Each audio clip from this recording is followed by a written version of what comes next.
Sir লেনোভোটা মনে হয় এখনো পারমিশনটা পায় নাই। পাইছে দিয়েছি।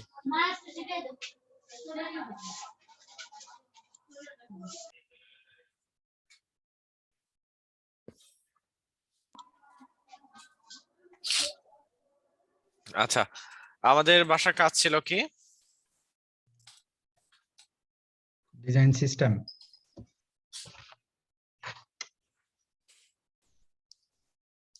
একটা থেকে দেখে দেখে করতে বলছে নাকি? জি, কপি ডিজাইন করতে বলছিলেন আর কি। সেটাই তো, দেখে দেখে করতে বলেছিলাম।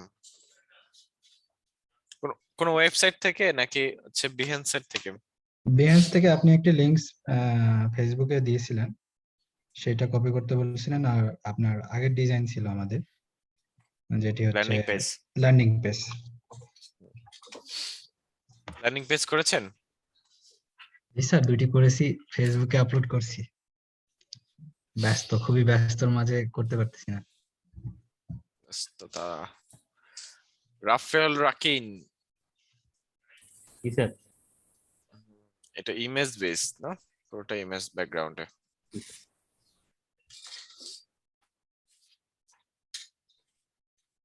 এখানে এই যে এফবি টুইটারের আইকন গুলো রাখলে বেশি সুন্দর লাগতো। আমি যে ডিজাইনটা ফলো করছি ওটা স্যার এইভাবেই ছিল। আচ্ছা, আইকন দিলে বেশি ভালো লাগে।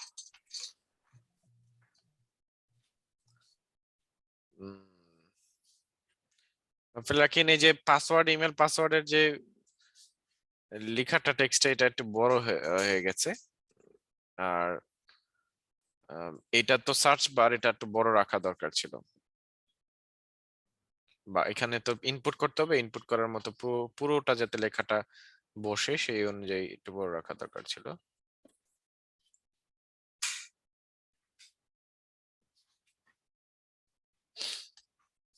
ইমেজের প্লেসমেন্টটা ভালো লাগেনি। শেখ মোহাম্মদ হাসান আছেন এখানে। ল্যান্ডিং পেজ করতে বলেছিলাম, বাট যে প্রবলেম গুলো হয়েছে তার মধ্যে আইকন গুলোকে অনেক বড় বড় দিয়ে দিয়েছেন। উপরের আইকন গুলো এটা ছোট দিতে হবে। লেখা লোগো যেটা আছে সেটা অনেক বড় হয়ে গেছে, সেটা একটু ছোট দেন। আর এটা বাম পাশ থেকে একদম হোমের শুরু থেকেই শুরু করা উচিত। এখানে এই ব্যানার থেকে এটার স্পেসিংটা অনেক কম হয়েছে, এবং পিছনে যে ড্রপ শ্যাডো ইউজ করেছি, ড্রপ শ্যাডোটা অনেক বেশি ডার্ক হয়ে গেছে। এটা কি গুগল থেকে ইউজ করছেন নিছেন? শেখ মোহাম্মদ হাসান। হাসান ভাই লাইনে নাই মনে হয় স্যার। ফেসবুকে লাইনে আছে। এখানেও ফন্ট গুলো বোল্ড টাইপের হয়ে গিয়েছে, এবং এই স্পেসিংটা অনেক বেশি বেড়ে গিয়েছে। অ্যালাইনমেন্টটাও বাম লেফট অ্যালাইনমেন্ট হওয়ার কথা, বাটনটাও, বাট এটা হয়নি। এই দুটো কাছাকাছি দিয়ে আর একটু কাছাকাছি করলে দেখতে সুন্দর লাগতো। আর এই যে ব্যানার ইমেজের পার্টটাকে আর একটু বড় রেখে আরো উপরে রাখার সুযোগ আছে, এই অংশটা শুধু শুধু ফাঁকা আছে। সাইফুল সাহেব, এটা কেটে দিচ্ছেন কেন?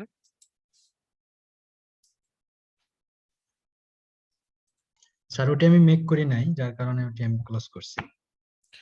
কিন্তু ওটা আবার দেওয়া দরকার কি ছিল তাহলে? স্যার মানে দেখতে সুন্দর লাগতেছিল, যার কারণে এখানে আমি বসাই দিছি। তাহলে এখন কেটে দিলেন, এখন আবার কিভাবে দেখতে সুন্দর হইলো?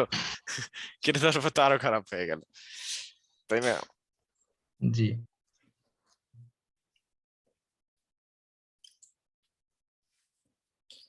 মকআপ করাতে পুরোটা দেখতে পারতেছি না।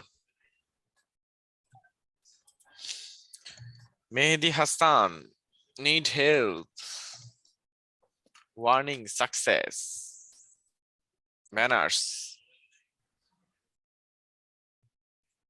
multi select, select, auto suggest, default drop down, radio button, check button, text input। সবগুলোর মেইন ফাইল আছে তো নাকি? জি জি জি ভাইয়া। এক পেজে সব করে ফেলছেন? আল্লাহ, দেখা মুশকিল এখন। নিজে তৈরি করেছেন এগুলো সব? সিরাজুল ইসলাম ভাই, সিরাজুল ইসলাম ভাই নাই? Spacing button thing, very good. Sirajul ভাই তো দেখা যায় ব্যানারও করছে, খুবই সুন্দর হয়েছে। Landing page, CCTV camera, home protection,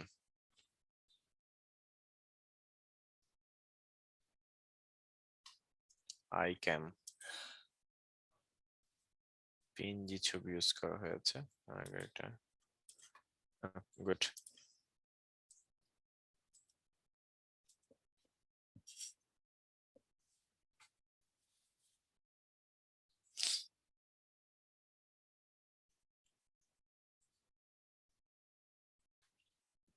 সুন্দর হচ্ছে। Kaif yet,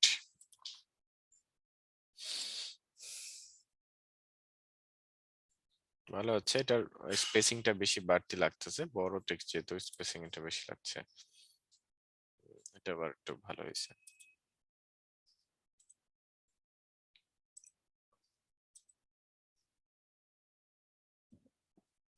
Shamim Hossain, G sir. it started.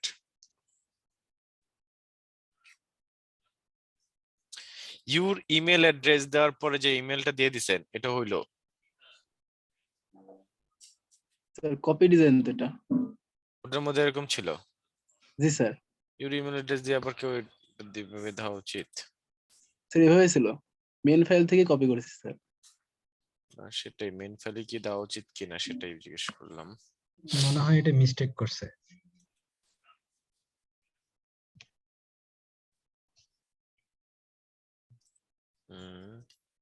সুন্দর।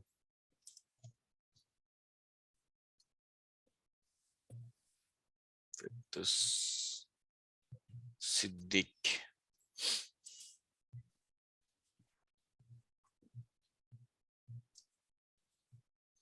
মকআপ করার জন্য আপনি ছেড়ে দিছেন? ভালো হয়েছে।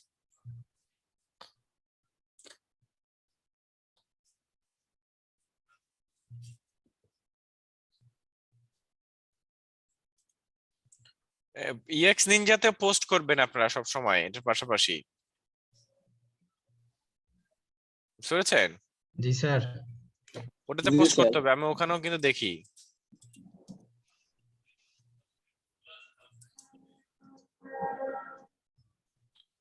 এখানেও দেখি, এখানেও দেখি। এটা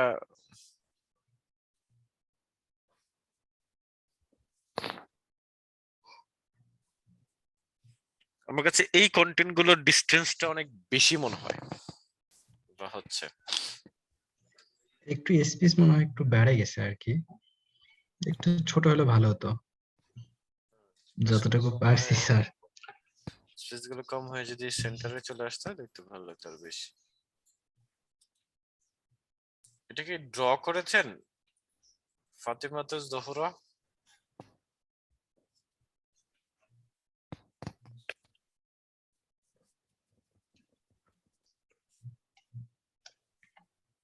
টেক্সট ফরম্যাটটা এটা ভালো লাগে নাই, এটা লেফট অ্যালাইনমেন্ট হওয়ার কথা, কাজ করছে অনেকগুলো।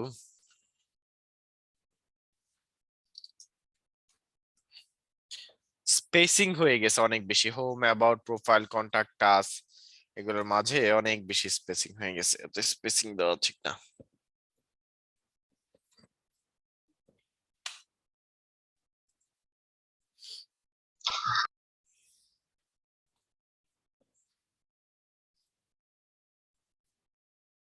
এই কালারটা হবে না। স্যার এই টাইপের শেপ গুলো কিভাবে বানায়? কোন টাইপের শেপ গুলো? এই যে পাহাড় বা কিছু টাইপের, মানে এক্স্যাক্টলি সার্কেল বা স্কোয়ার না। পেন টুল দিয়ে, পেন টুলটা দিয়ে। পেন্টুল ইউজ করেছি না আমরা? বাট স্যার হয় না তো, অনেক মানে এটা ট্রাই ট্রাই করে করতে হয় বেশি, অনেকক্ষণ ট্রাই করতে হয়। যদিও ইলাস্ট্রেশনের কাজ বা এই সমস্ত কাজগুলো কিন্তু দেখা যায় যে আপনার ফিগমাতে বা ইসে করে না, বুঝছেন? স্যার আমাদের প্রয়োজন হলে নিয়ে আসি। Hello sir. স্যার এটা কি এক্সডি তে করা পসিবল না ইজিলি? অন্য কোনো কিছু ইউজ করতে হবে? মানে ওইটা হচ্ছে যেমন ধরেন হলো আপনার এই ইলাস্ট্রেটরে করে বা অন্যান্য সেক্টরে, এই জন্য। স্যার আমরা ফ্রিপিকে যে প্রিমিয়াম ইলাস্ট্রেশন গুলো দেখি, এগুলো কি ডিজাইনে আমরা ইউজ করতে পারবো? হ্যাঁ, ফ্রিপিকে যে প্রিমিয়াম কি ফাইলগুলো আছে, এগুলোকে আমরা ডিজাইনে কি করতে পারবো? হ্যাঁ, হ্যাঁ, ইউজ করতে পারবেন। এমনি কি কোনো মার্কেট প্লেস এগুলো ছাড়া যাবে কিনা? হ্যাঁ, হ্যাঁ, সমস্যা হবে না। প্রিমিয়াম গুলো তো করতে পারবেন, কারণ প্রিমিয়াম গুলো ইলাস্ট্রেশন গুলো দিচ্ছি তো, এই জন্য আপনি ইউজ করতে। আর কিছুদিন একটা অফার দিছিল 1 বছরের জন্য, নিয়ে নিয়েছিলাম। তাই এটা ভালো করছেন। সাবস্ক্রিপশন থাকা ভালো, সাবস্ক্রিপশন থাকলে অনেক হেল্প হয় কাজে। প্রিমিয়াম ফাইলগুলোর তো কোনো নাই, মানে প্রবলেম হয় না। আর তাছাড়া আপনি তো দেখা যায় যে ওরা শুধু নিষেধাজ্ঞা থাকে হচ্ছে আপনি যাতে এই ইলাস্ট্রেশনটাই আবার বিক্রি না করা শুরু করে দেন। জি, ওরা তো একটা আপনি শর্ত দিয়েছে। ইলাস্ট্রেশন দিয়ে যদি আপনি কাজ করেন, কাজের মধ্যে থাকে, এটা ব্যাপার না, কারণ ওই জন্যই তো দিচ্ছে তারা। দিচ্ছে, কিন্তু এখান থেকে আপনি মানে যথেষ্ট পরিমাণ এডিট করে আপনি ব্যবহার করতে পারবেন, এটা কোনো বাধা নেই। কিন্তু একদম হুবহু কপি করা এটা যাবে না।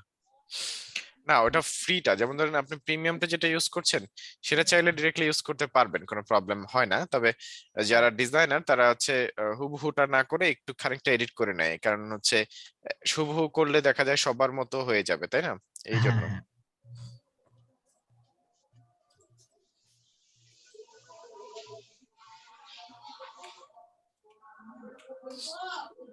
ঠিক আছে, আরো যারা কাজ করি নাই অবশ্যই কাজ করে জমা দিন।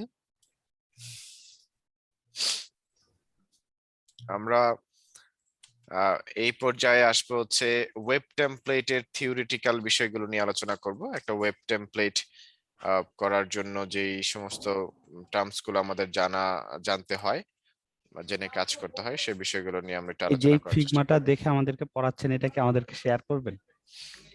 কোনটা? এটা এই ফিগমা ফাইলটা না, এটা আমি দেই নাই আপনাদের স্যার। দেন আমি না? দিয়েছি, না দিয়েছি স্যার, আপনি অনেক কয়েকটা দিয়েছি, দুইটা দিয়েছি সম্ভবত আপনাদের মডিউল।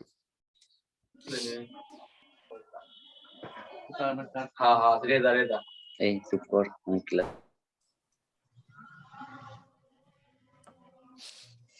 স্যার এই মডিউলটা অনেক কষ্ট করে সাজানো হয়েছে, তাই না? এটা স্যার এটা দিব, কি এটা এটা এখনো এই আপনাদের একটা সিক্রেট বিষয় বলে এটা এখনো আমরা টেস্ট পারপাসে রেখেছি আর কি, বুঝছেন? জি, জি। চলে এটা হয়তো এই যে এই বছর নতুন বছর শুরু হলো না, হ্যাঁ, নতুন বছর শুরু হবে 1 তারিখ, 1 তারিখ থেকে এটা সামনে চলে আসবে, মানে এটা দিয়ে নেওয়া হবে। তো সো দেখা যায় যে আপনার যেহেতু একদম রিসেন্ট, এটা আপনাদের সাথে কথা বলেই এই জন্য নিয়েছে। আমি কিন্তু আপনাদের সাথে কথা বলেছিলাম ফার্স্ট জি ক্লাসে। জি জি। তাহলে আমরা মানে জানুয়ারিতে পাচ্ছি, মানে জানুয়ারিতে চাইতে হবে তখন আবার। দেখি মানে হচ্ছে এটা নিয়ে কাজ চলতেছে, ফাইনালি শেষ, গতকাল শেষ করেছি আর কি কাজগুলো। আরো কিছু কিছু এডিট করব ভাবছি, কম বেশি অ্যাড করব কিনা। এখানে অনেক রিসোর্স দিয়ে দিচ্ছি, স্টাডি রিসোর্স বা কিছু, একটা ডিজাইন হবে, ডিজাইনও কমপ্লিট হবে। ব্যাপারটা হচ্ছে এখানে আমার মনে হচ্ছে যে যা আমরা নোট করব, বেসিক নোট করার টাইটেল গুলো সব এখানে দেওয়া আছে। নোট করব বলতে মানে প্রতিদিন যেই জিনিসগুলো আমার নোট করা দরকার, বেসিক যেই নোটগুলো একদমই করা দরকার, সেইগুলো এখানে সব ডিটেলস দেওয়া আছে। হ্যাঁ, রাখার চেষ্টা করেছি আর কি সবগুলোই। স্যার এখানে ইউএক্স পুরা এর পার্টটা, হ্যাঁ বলেন।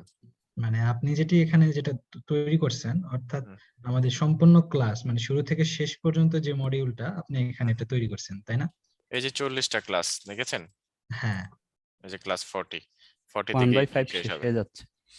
এটা যেমন ধরেন আমরা আছি হচ্ছে এখন কোথায়, 5 নম্বরে। হুম, 5 5 নম্বর। নম্বর 5 নম্বরে না? 6 নম্বর ক্লাস জি, জি। আজকে। 6 নাম্বার মানে একদম ওরিয়েন্টেশনটা বাদ কিন্তু। আচ্ছা তাহলে 5 নম্বর ক্লাস। একদম ওরিয়েন্টেশন যেদিন পরিচিত হইছি সেদিনটা বাদ। সেটা না। সেটার পর থেকে 5টা হইছে না নাকি? হ্যাঁ হ্যাঁ হ্যাঁ, আচ্ছা মানে আজকে আজকে 6 আজকে হ্যাঁ 5টা। আচ্ছা এই যে 5 নাম্বার হচ্ছে ওয়েব টেমপ্লেট থিওরি, এরপর টাইপোগ্রাফি নিয়ে আমরা একটু আলোচনা স্যার 5 করব। নম্বর ক্লাসে যে বিষয়গুলো একটু আলোচনা করা হয়েছে ওইগুলো যদি অল্প কিছু আরেকবার একটু রিপিট করতেন, কারণ কাজের ক্ষেত্রে গিয়ে একটু প্রবলেম ফেস করতেছি। 5 নাম্বার না 4 নাম্বার? অর্থাৎ গত ক্লাস যেটা আমরা ও করছি আচ্ছা আর নম্বর। কি। ঠিক আছে, ওটা প্রবলেম গুলো আমাকে শেয়ার করেন, আমি চেষ্টা করছি। আচ্ছা 7 নাম্বার ক্লাসের মধ্যে হচ্ছে আমরা UI design principles and redesign প্রসেসটা আমরা দেখার চেষ্টা করব আর কি। হুম, প্রিন্সিপালস গুলো কিছু কিনা জানবো, আর হলো রিডিজাইন প্রসেস।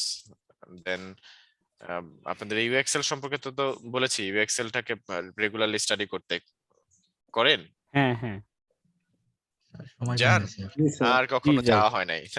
ওই যে স্যার আসলে প্রথমদিন ইউআই বলছে ইউএক্স শেষ। এর উপরে এত সুন্দর ওয়েবসাইট মানে মানে এইটাই আছে আমার মনে হয়। যারা তাই না? আসলে হ্যাঁ দেখেও একটা ফিল আসে যে এটা একটা ইউআই ইউএক্স ডিজাইনারদের হাব হইতে পারে, জায়গা হইতে পারে এখানটাতে। খুবই সুন্দর, লুকটাই মিনিমাল অন্যরকম। এবং মিনিমাল ইউজ করা, তারপর হচ্ছে জিনিসপত্র যেগুলো আসে কোর্স থেকে শুরু করে নানা কিছু, স্যার খুবই আমি তো চমৎকার। এখনো দেখিই নাই। এটা তো দেখবেন নাই, মানে কাজ দিলে যেগুলো মনে করেন নিজেদের দিব সেগুলা করতে ইচ্ছা করে না, চাপ থাকলে করতে ইচ্ছা করে। আসলে স্যার খুবই ব্যস্তর ভিতরে যাচ্ছে, আপনি জানেন তো বিষয়টা। হুম মানে অন্যান্য বিষয়গুলো রিসার্চ করতে এইদিকে আর দেখা যাচ্ছে না। আপনি সৌদি আরব আছেন, ওখান থেকে কানাডা যেতে হবে। কানাডা যেতে হলে আপনাকে এটা শিখে যেতে হবে। হ্যাঁ, অবশ্যই। আচ্ছা তারপরে হচ্ছে এরপরে আমরা ফিগমাতে আসবো আর কি, বুঝেছে? ফিগমাতে হলো 2টা ক্লাস পরে চলে আসবো। ফিগমার বেসিক কিছু জেনে, ফিগমাতে বেশিরভাগই চলবে রিডিজাইন স্টাইলে, বুঝেছে? মানে আমরা যেহেতু রিডিজাইন প্রসেসটা শিখবো, ফিগমাতে বেশিরভাগ কাজগুলো করবো হচ্ছে রিডিজাইন, মানে যা আছে তার থেকে নতুন তৈরি করা। আমাদের কাজ ডেইলি আসলে লাইফে আপনি কোন আলটিমেটলি, সফটওয়্যারটা বেশি ইউজ করেন? আমার স্যারকে জিজ্ঞেস করতেছি আমি। এখন হচ্ছে ফিগমাটা একটু বেশি ইউজ করতেছে এখন। আচ্ছা, তাও যে একচেটিয়া ফিগমা যে তা কিন্তু না, যেমন কি মানে গত পরশুদিন একটা কাজ ডেলিভারি দিলাম, ওটা হচ্ছে ক্লায়েন্ট নিজে বলছে যে এক্সডি তে দিতে হবে, তার ফাইল লাগবে, সো ওটা এক্সডি তে করে দিয়ে দিছি, বুঝেছে? কাজের ক্ষেত্রে যেটা জি। প্রয়োজন সেটি ব্যবহার করতে হবে। হ্যাঁ মানে যেটা ক্লায়েন্ট রিকোয়ারমেন্ট থাকলে হয়তোবা করে দেই, আর না তো দেখা যায় ফিগমাতে কাজ করার চেষ্টা করি, কারণ ফিগমাটা হচ্ছে ওই যে কোনো জায়গাতে ইনস্ট্যান্টলি পেয়ে যাই তো আমি কাজ করার জন্য, এই জন্য ইউজ করি। লাইক ধরেন আমি কোথাও আছি, আপনার টিম কিভাবে করেন? কারণ টিমে গেলেই তো পে করতে হবে। আমার তো প্রিমিয়াম। ও আচ্ছা, তাইলে আর এই কোশ্চেন হয় না। হ্যাঁ সেজন্যই আমার এক্সডিও প্রিমিয়াম, দুটোই প্রিমিয়াম।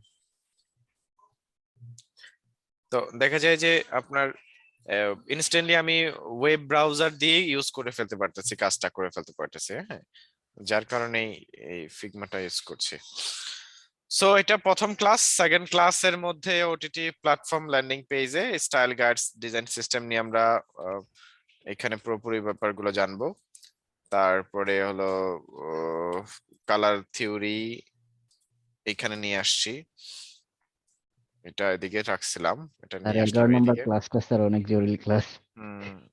এটা আছে থিওরিটিক্যাল বিষয়গুলো, তারপরে আছে redesign learning platform, website app design, mobile app design, mobile app redesign, অ্যাপলেপস মার্কেট প্লেস আসছে, ড্রিবল এন্ড বিহেন্স এর প্রেজেন্টেশন বিষয়গুলো আসছে, দেন হচ্ছে আপনার ফাইনাল এক্সাম, এখানকার ফাইনাল ইউআই ফাইনাল এক্সাম আর কি, প্রবলেম সলভিং, আপনাদের প্রবলেম গুলো থাকলে সেগুলো সলভ করা, অ্যাসাইনমেন্ট সাবমিট করা।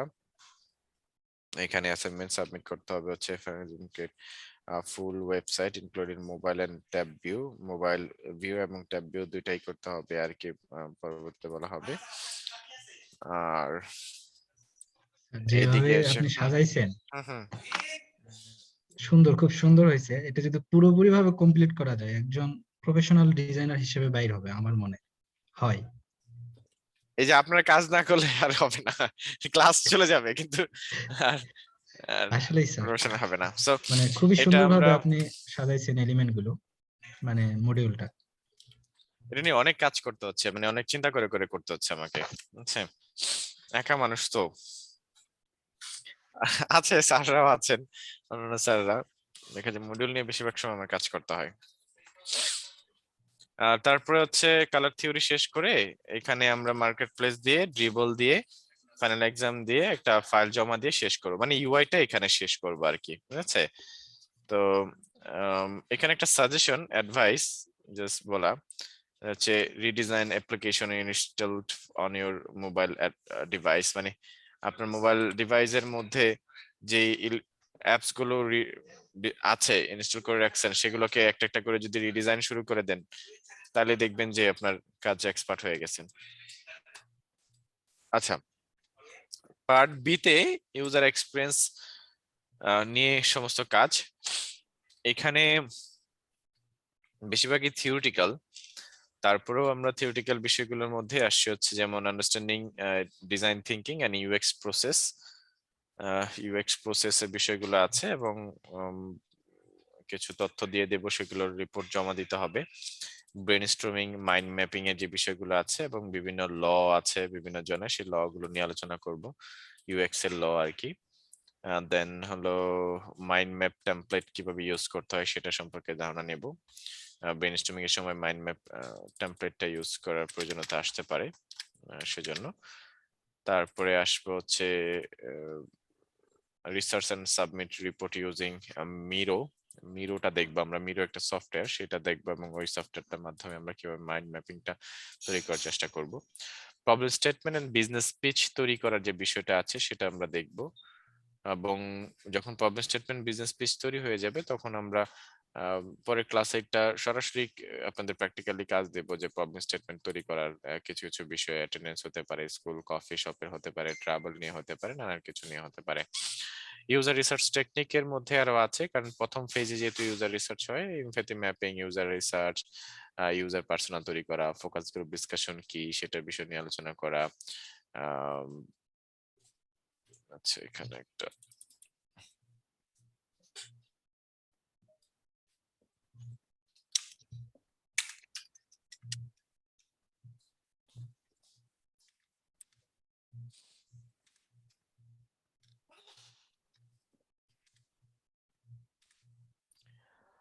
দেন হচ্ছে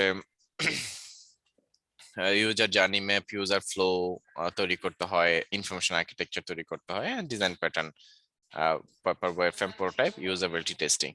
দেন হচ্ছে আমরা প্রোডাক্ট শোকেজিং কিভাবে করব, ইসের মধ্যে পোর্টফোলিওর মধ্যে কেস স্টাডি কিভাবে রাখবো, ফাইবার, আপওয়ার্কের মার্কেট প্লেস গুলো দেখানোর চেষ্টা করছি এই জায়গাতে।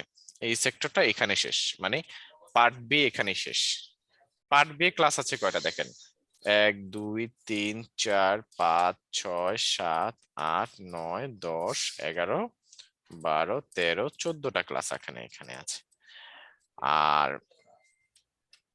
পার্ট সি আছে, আবার আরেকটা পার্ট সি করেছি, এটা হচ্ছে প্রোডাক্ট ডিজাইন স্প্রিন্ট। এগুলো এটা হলো যেমন ধরেন আমরা যে থিওরিটিক্যাল গুলো শিখছি, এখানেও হয়তো কোন একটা প্রোগ্রাম শুরু থেকে শেষ করব, আবার প্রোডাক্ট ডিজাইন স্প্রিন্টের যেই মানে একটা ডিজাইন করতে গেলে একটা ডেডলাইন থাকে আর কি, হ্যাঁ, আমরা একটা ডেডলাইন ফলো করি বা একটা প্রসেস ফলো করি, যে এই প্রসেসে আমরা পুরো প্রজেক্টটা কমপ্লিট করে ক্লায়েন্টকে হ্যান্ড ওভার করব। এই প্রসেসটাকে আমরা 4 দিনে একটা 3 দিনে সাজিয়েছি, হ্যাঁ।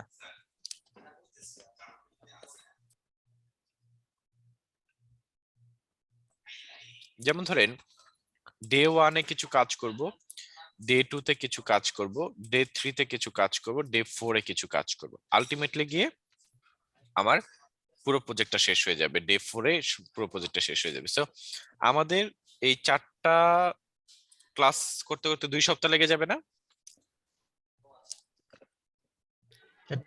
জি স্যার, 2 সপ্তাহ লাগবে মেবি। 1 সপ্তাহে 2টা ক্লাস, জি তাহলে 2টা মিলে মোট 2 সপ্তাহ লাগবে না?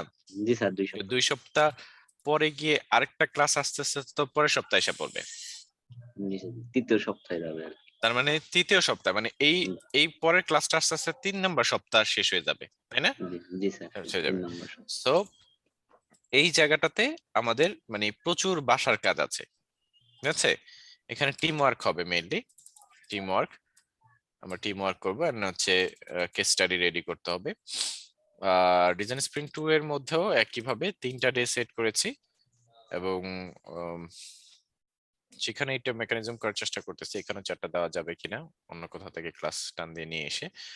আর এখানে এসেও আমরা দেখা যায় যে সেম ভাবে কাজ করব, আর অল্প সময়ের মধ্যে একটা রেডি করতে হবে আর কি। এটাও প্রিপারেশন, কেস স্টাডি রেডি করতে হবে, এবং কেস স্টাডি গুলো পরবর্তীতে জমা দিতে হবে আমাকে ফাইনাল এক্সামে। হতে পারে ফাইনাল এক্সাম ক্লাস শেষ হওয়ার পরের দিনে হয়েছে, হতে পারে আবার 1 সপ্তাহ সময় দিয়ে তারপরে নিয়েছি। এই তো এইভাবে আলটিমেটলি এটা সাজানো হয়েছে।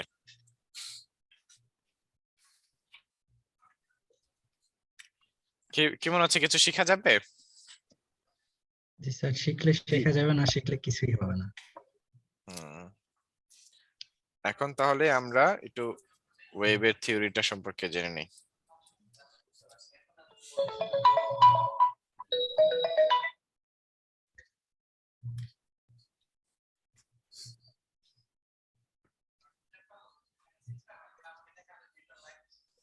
স্যার হ্যাঁ হ্যাঁ স্যার জি প্লিজ।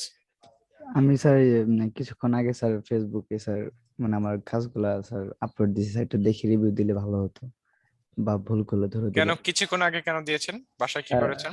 না স্যার কিছুক্ষণ আগে মানে স্যার আপনি দেখে শেষ করলেন, তার 1 মিনিট আগে স্যার দিয়েছিলাম। স্যার বলতে বলতে আচ্ছা, একটু আপনি পর দেখবো। ঠিক ঠিক আছে স্যার।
এই কারই হচ্ছে শব্দ হচ্ছে।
স্যার কি আছেন? ও হ্যাঁ, আমি আছি, সরি। মিউটে ছিল না? মিউটে ছিল না ততক্ষণ? জি জি, কিছু শুনি নাই আমরা। ও আচ্ছা, সরি। যেটা বলছিলাম যে ওয়েব টেমপ্লেট ডিজাইন বা ওয়েবসাইট ইউআই আমরা যেটাকে বলছি, সেই ওয়েবসাইট ইউআই এর আহ, আহ, আসলে কি ব্যাপারটা কি? বিষয়টা হচ্ছে আমরা আমরা যারা যে কাজগুলো করি সেটা হলো একটা ওয়েবসাইটের প্রি ডিজাইন স্ট্রাকচার বলা চলে। হ্যাঁ, স্ট্রাকচার মানে একটা ওয়েবসাইট কিন্তু আমরা যে ইউআইটা করি সেটা কিন্তু ডিরেক্টলি থাকে না, এটাকে কোডিং করতে হয়। যারা ওয়েব ডেভেলপার আছে তারা এটাকে আবার কোডিং ল্যাঙ্গুয়েজে অনলাইনে নিয়ে আসে, হ্যাঁ, ইন্টারনেটের মাধ্যমে নিয়ে আসে। আমরা যেটা করছি তা হচ্ছে ভিজুয়ালি একটা সফটওয়্যার ভিতরে করি, কিন্তু ইন্টারনেটে এটা শো করতে গেলে ডোমেইন সার্চ করে যে শো করছে, এই যে জায়গাটা স্পেসিং নিচ্ছে এবং এই ভিজুয়ালটা আমরা দেখতে পাচ্ছি, ওই ইন্টারনেটে শো করার জন্য কিছু কোড ল্যাঙ্গুয়েজ ইউজ করতে হয়, যেগুলো আবার আমরা জানি না। সেটা আবার কারা জানে? ওয়েব টেমপ্লেট ডিজাইনাররা বা ওয়েবসাইট ডিজাইনাররা, ফ্রন্ট এন্ড যারা কাজ করতেছে তারা। যে কোনো ওয়েবসাইটে, যেমন ধরেন এই ওয়েবসাইটটা, এই ওয়েবসাইটটার মধ্যে রাইট বাটন ক্লিক করে ইন্সপেক্টে যদি আমি যাই, ইন্সপেক্টে যাচ্ছি, ইন্সপেক্টে যাওয়ার সাথে সাথে আমরা দেখতে পারি অসংখ্য কোড আছে। কোড আছে না? জি অসংখ্য কোড আছে। এই কোডগুলো কিন্তু ওই যে ডিজাইনার যিনি আছেন তিনি করেছেন, হ্যাঁ, এই কোডগুলো। এবং আমরা যা যা করব, ছোট্ট ছোট্ট বার গুলো, বাটন গুলো, যা কিছু আছে তারা দেখেন এই কোডিং এর মাধ্যমে করবে। এই যে যে side navigation, side bar navigation, hidden কত সাইজের হবে না হবে, তারা এখান থেকে কোড ল্যাঙ্গুয়েজে করে। স্পেসিং কতটুকু দিয়েছে এগুলো কোড ল্যাঙ্গুয়েজে করতে হয় তাদের। আমরা যেটা করে দিব সেম, তারা আবার এটা কোড ল্যাঙ্গুয়েজের মধ্যে করে। তো আমাদের পরবর্তী ধাপ হচ্ছে তারা, সো এই জন্য আমাদের কি করতে হয়, প্রি ডিজাইনটা করে নিতে হয়। প্রি ডিজাইন স্ট্রাকচার বলা হয় এটাকে, ওয়েব ইউআইটা বা ওয়েবসাইট ইউআইটাকে প্রি ডিজাইন স্ট্রাকচার বলা হচ্ছে। Structure comprehensive layout, display features of any website provided by various suppliers and to make web design lot easier for designers. হ্যাঁ, আচ্ছা, এটা ইম্পর্টেন্সি কেমন? ইম্পর্টেন্সি আসলে আমরা ইউআই ডিজাইনার অলরেডি অনেক জানি যে ইম্পর্টেন্টটা কেমন বা কি পরিমাণ প্রয়োজনীয়তা এটা রাখে। মানুষ আসলে এখন জীবন সমস্ত কিছুই আসলে ওয়েবসাইট কেন্দ্রিক হয়ে গেছে। প্রচুর ডাটা রাখা যাচ্ছে, প্রচুর আপনার রিসোর্স দেওয়া যাচ্ছে, তারপরে হচ্ছে অনেক কাজ খুব সহজে করার ক্ষেত্রে এটা ব্যবহার করা হচ্ছে।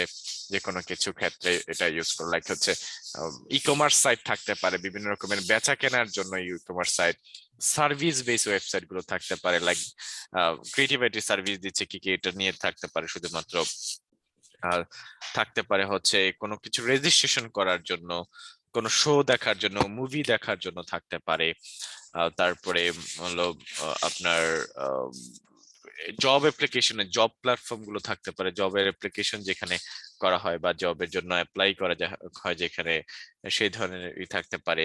অনেক প্র্যাকটিস করার জন্য অনেক কিছু থাকতে পারে, লার্নিং ওয়েবসাইট থাকতে পারে, অনেক কিছু। মানে সমস্ত কিছুই কিন্তু আমরা অনলাইনের মাধ্যমে ইউজ করি এখন, দ্রুত কাজ করতে পারি আর কি। যে কোনো জায়গাতে বসে, ঘরে বাইরে যে কোনো জায়গাতে বসে আমরা কি করি, অনলাইনের সাহায্যে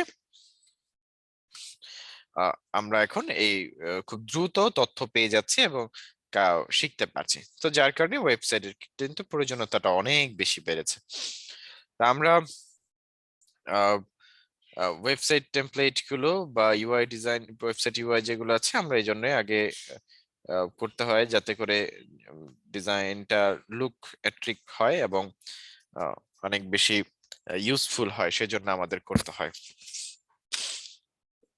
রেসপন্সিভ ডিজাইন এই শব্দটা আমরা অনেক শুনে থাকি।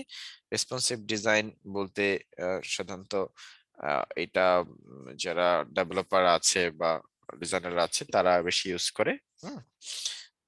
এটা যেটা হয় যে responsive web design is a terms that describe the concept of building A website in a way that allows the layout changes depending on what screen resolution the viewer has. ব্যাপারটা হচ্ছে আমরা তো ডিজাইনটা করছি, ভালো কথা, একটা নির্দিষ্ট সাইজ কিন্তু আমাকে ডিজাইনটার মধ্যে করতে হবে, সাইজ নিয়ে কিন্তু আমাদের করা উচিত। আমরা এটাও চিন্তা করতে হবে যে আমরা বিভিন্ন ওয়েবসাইটে এটা কিন্তু বিভিন্ন রকমের ডিসপ্লে বা স্ক্রিনে কিন্তু এটা মানুষ ব্রাউজ করতে পারে। কখনো সে 21 ইঞ্চি মনিটরের মধ্যে করবে, কখনো 19 ইঞ্চি মনিটরের মধ্যে করবে, কখনো সে আবার 15 ইঞ্চিতে করবে, আবার সে মোবাইলও মোবাইল ডিভাইসের মধ্যেও সেই করতে পারে, ট্যাবের মধ্যেও করতে পারে। তো আমরা দেখবো যে এক একটা প্ল্যাটফর্মে কিন্তু ভিউটা এক এক রকম হয়, মানে ভিউ কিন্তু পরিবর্তন হয়, চেঞ্জেস আসে। এই যে অটোমেটিক চেঞ্জেস এর বিষয়টা কিন্তু রেসপন্সিভ লেআউট যারা রাখে, মানে রেসপন্সিভ যে সমস্ত ওয়েবসাইট গুলো করা হয় সেগুলো কিন্তু পরিবর্তনটা হয় এবং কোন রকমের তথ্য কোনো নষ্ট হয় না। আর রেসপন্সিভ যারা না করে তারা দেখা যায় যে মোবাইলে ঠিক আছে, কম্পিউটারে দিয়ে দেখছে ঠিক আছে, কিন্তু যখনই মোবাইল দিয়ে ঢুকতেছে, মোবাইল দিয়ে দেখে যে কম্পিউটারের মতো এটা দেখা যাচ্ছে, মানে থাকতেছে না। এটা আপনার মোবাইলের ভিউর জন্য যে ছোট হয়ে আসবে বা এইগুলোকে কন্টেন্ট গুলো যে বড় বড় করে দেখা যাবে, আমি যে ইজিলি কাজ করতে পারবো সেরকম হচ্ছে না। এইগুলো হচ্ছে প্রবলেম, মানে এই প্রবলেম গুলোই আমাদের আসলে ফেস করতে হয়, পরবর্তীতে ভেজাল গুলো হয় আসলে এখানে, যে তখন ইউজ করা যায় না ঠিক মতো। আমাদের এই যে রেসপন্সিভ করতে হয় এই জন্য ওয়েবসাইট গুলো এই খেয়াল রাখতে হয় যে আমাদের 3 ধরনের ডিসপ্লে সাধারণত আমরা দেখি, tab, desktop screen and mobile screen, এগুলো যাতে ঠিকঠাক মতো শো করে। এই জন্য ডেভেলপারের সাথে কমিউনিকেটটা অনেক ভালো রাখতে হয়। তো এটা হলো হচ্ছে আমার ভিজুয়াল হায়ারার্কি। এটা ভিজুয়াল হায়ারার্কি বিষয়টা হচ্ছে যে একটা ওয়েবসাইট করতে গেলে ভিজুয়াল হায়ারার্কিটা অনেক ইম্পর্টেন্ট একটা পার্ট আমি যদি বলি, ভিজুয়াল হায়ারার্কি মেইনটেইন করা। ভিজুয়াল হায়ারার্কি মেইনটেইনটা বিষয়টা শিখে প্রায়োরিটি সেট করে কাজ করা, বা তথ্য যেটা আপনার বেশি প্রাধান্য পাচ্ছে যে পেজে, যেখানে আপনার ধরেন হচ্ছে আমি about us Aslam, about us আসলে কোন তথ্যগুলো জানানো দরকার, বা একটা কার্ড তৈরি করলাম যেটার মধ্যে হয়তো বা একটা প্রোডাক্টের প্রিভিউটা ডিটেলসে দেখা যাবে, সেখানে আসলে ডিটেলস এর মধ্যে মানুষ কোন কোন জিনিসগুলো আগে দেখতে চায় সেই জিনিসটাকে ফুটিয়ে তোলা, যেগুলো হয়তো বা প্রয়োজন কম সেগুলোকে একটু আমরা হয়তো ছোট করে রাখলাম। এগুলো কয়েকটা মাধ্যমে আসলে ভিজুয়াল হায়ারার্কি মেইনটেইন করা যায়, শুধুমাত্র ছোট বড় সাইজ করা ব্যাপারটা এরকম না, আরো অনেকগুলো করা যায়। কি বলছে ভিজুয়াল হায়ারার্কির সংজ্ঞাটা, কি বলছে যে visual hierarchy refers to the arrangement of presentation of element in a way that implies importance, মানে ইম্পর্টেন্স তৈরি করে, যেটা ইম্পর্টেন্ট বেশি মানে হাইলাইটেড করার, সেগুলো হাইলাইট করতে সাহায্য করে আর কি। In others words, visual hierarchy influence the order in which the human eye perceive আচ্ছা what it sees। দেখেন আপনারা একটু খেয়াল করেন, এই যে ডান পাশে যে দুইটা পেপারের ছবি দেওয়া আছে, কিন্তু দ্য নিউ ইয়র্ক টাইমস এর সেই প্রথম দিককার পেপারের কপি 1851 সালের কপি, আর পরেরটা আছে 1919 সালের কপি। তো 1851 সালে যে কপিটা ছিল সেই কপিটার মধ্যে আপনারা দেখেন যে এই যে আমরা বিভিন্ন নিউজ থাকে কিন্তু, তাই না? একটা পত্রিকাতে অনেক নিউজ থাকে। এই যে এই যে নিউজগুলো কিন্তু আমরা কি করি সাধারণত, বেশিরভাগ ক্ষেত্রে পত্রিকা পড়া শুরু করলে আগে দেখবেন যে যেগুলো টাইটেল আছে, টাইটেল গুলো আগে পড়ে পড়ে দেখি, কারণ আমরা খুঁজি যে কোনটা আমাদের জন্য আমরা পড়তে চাই, সেটা আমরা টাইটেল দেখে অনেক সময় বুঝে যাই, এবং টাইটেল দেখে মজা ভালো লাগলে তারপর হয়তো বা ডিটেলটা পড়ি, বেশিরভাগ ক্ষেত্রে এরকম হয়।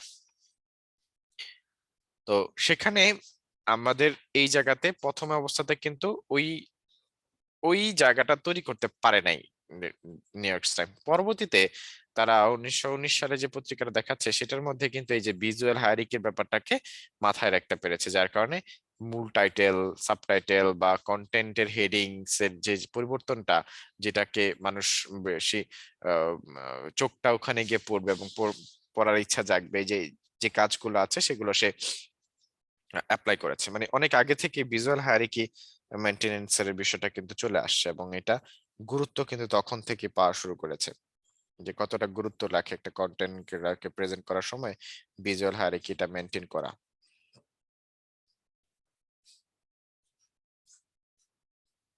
আচ্ছা, এরপর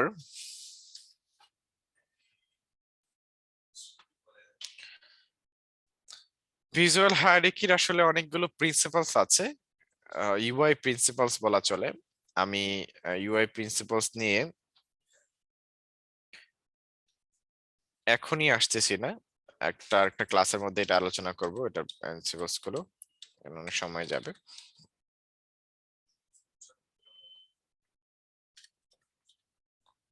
আমরা হচ্ছে সাইজ, এই তথ্যগুলো আমরা পরে আরেকটা ক্লাসের মধ্যে জানবো আর কি। Typography rules in web template. আমরা একটা ওয়েব টেমপ্লেট করার সময় যে টাইপোগ্রাফি রুলস গুলো, যে কত সাইজের আসলে ফন্ট রাখা উচিত, কোনটা কত সাইজের রাখবো, সেই যে বিষয়গুলো আছে, সেই জিনিসগুলো সম্পর্কে আমরা একটু আইডিয়া নেওয়ার চেষ্টা করছি। চলুন। সাধারণত কোনো কিছুরই দুনিয়াতে কোনো কিছুরই কিন্তু নির্দিষ্ট ফিক্স ধরা বাঁধা তেমন কোনো ডিজাইনের রুলস দিয়ে দেয় না। ডিজাইনার তার এক্সপিরিয়েন্সের উপর বেস করে যেটা ভালো পারফেক্ট হয়, টোটাল প্রিন্সিপালস মেনটেন করে কাজ হয়, সেটাই বেস্ট সবসময়। এই জন্য ট্রেন্ডের যে পরিবর্তনটা এর জন্য আসে দেখতে পাই আমরা সাধারণত। আমরা বলতেছি একরকম ভাবে, কিন্তু দেখা যায় যে হঠাৎ করে ট্রেন্ডের পরিবর্তন আসছে, পুরো উলট পালট সমস্ত কিছু দেখা যায় না হবে, কিন্তু প্রিন্সিপালস ঠিক থাকে, যা কিছু করে থাকে প্রিন্সিপাল, ডিজাইনের প্রিন্সিপালস ঠিক থাকে। এই যে পরিবর্তনটা, এটা কারা নিয়ে আসে? সিনিয়র ডিজাইনাররা হয়তো ট্রেন্ডটা পরিবর্তন করে নিয়ে আসে। তো আহ এই যে সিনিয়র ডিজাইনাররা, তারা কি, ওই যে বললাম যে ডিজাইনার যেটা তৈরি করবে সেটাই আসলে পারফেক্ট। হ্যাঁ, সেটাই হচ্ছে পারফেক্ট। তো যার কারণে ফিক্স ধরা বাঁধা নেই, তারপরও একটা রুলস এর মধ্যে আমাদের থাকা উচিত। প্রথম অবস্থাতে যখন আমরা কাজ করব, একেবারে বিনা রুলসে থাকলে যে প্রবলেমটা হবে তা হচ্ছে আমরা হয়তো ঠিকঠাক মতো করতে পারবো না। আগে একটু একটু করে রুলস বুঝে বুঝে বুঝে বুঝে কাজ করা যদি শুরু করি, ধীরে ধীরে আমরা নিজেদের মতো করে কাজ করতে পারবো পরবর্তীতে। আচ্ছা, আর এটা যেমন ফন্ট ইউজ এট মিনিমাম, মিনিমাম ফন্ট কয়টা ইউজ করতে পারবো এটা বলা হচ্ছে, এবং এখানে বলা হচ্ছে যে আমরা font use minimum using more than 3 different fonts make a website look unstructured and unprofessional. সাধারণত বলা হয় যে 3টা ফন্ট কখনই ইউজ করতে না বলে, মানে 3টার থেকে বেশি ইউজ করলে তো একেবারেই আনস্ট্রাকচার্ড হয়ে যাবে বলছে। আমরা চেষ্টা করি একটা ফন্ট দিয়ে পুরো ওয়েবসাইটটা কমপ্লিট করে ফেলতে, অথবা সর্বোচ্চ গেলে 2টা ফন্ট। 2 রকম, ধরেন টাইটেল গুলোর ক্ষেত্রে এক ফন্ট রাখছি, আর ডিসক্রিপশন গুলোর ক্ষেত্রে একরকম ফন্ট রাখছি, ধরনের করছি আর কি। আর 2 রকম, 3 নাম্বার ফন্ট আমরা সাধারণত ইউজ করি না, বা করা উচিত না, তাহলে ভিজুয়াল হায়ারার্কিতে বা রিডেবল এক্সপেরিয়েন্সটা কমে যায় আর কি। আরেকটা হচ্ছে যে try to use standard fonts. সাধারণত স্ট্যান্ডার্ড ফন্টস গুলো ইউজ করতে বলা হয়। স্ট্যান্ডার্ড অনেক রকমের ফন্টস আছে, নানান স্টাইলের ফন্ট আছে, যেগুলো স্ট্যান্ডার্ড ফন্ট হিসেবে আমরা ধরছি একটা ওয়েবসাইট ডিজাইনের ক্ষেত্রে।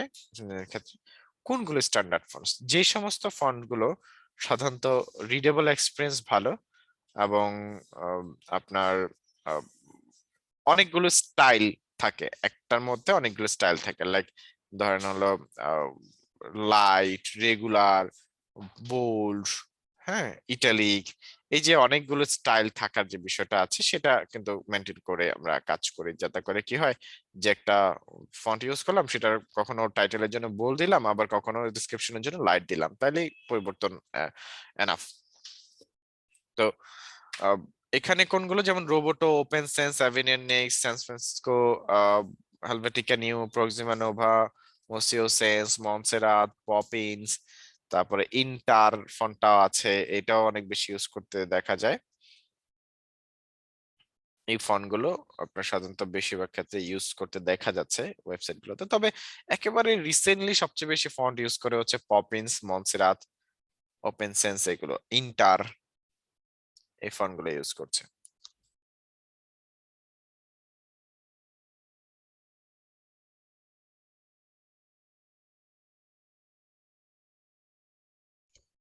স্যার আমি ইন্টারফন্ট একটু ইউজ করার ট্রাই করছিলাম, কিন্তু এটা দিলে কিরকম যেন অন্যরকম কি আসে, সে কারণটা কি?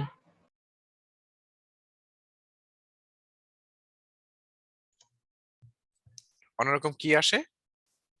এটা ফন্ট যে টেক্সট গুলো আছে এগুলো শো করে না।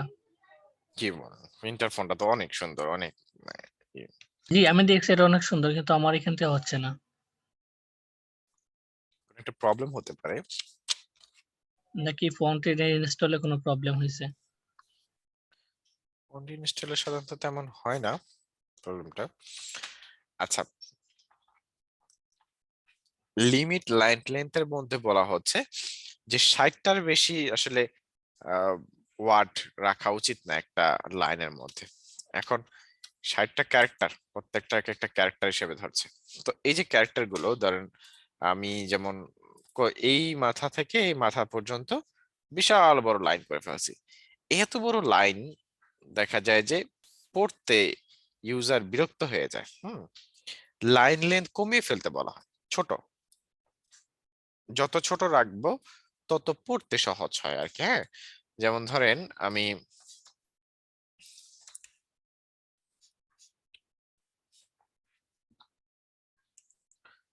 দারাজে গেলে দেখা যাবে না, আমরা একটা কাজ করি, ক্রিয়েটিভিটি ইনস্টিটিউট, যদি এটা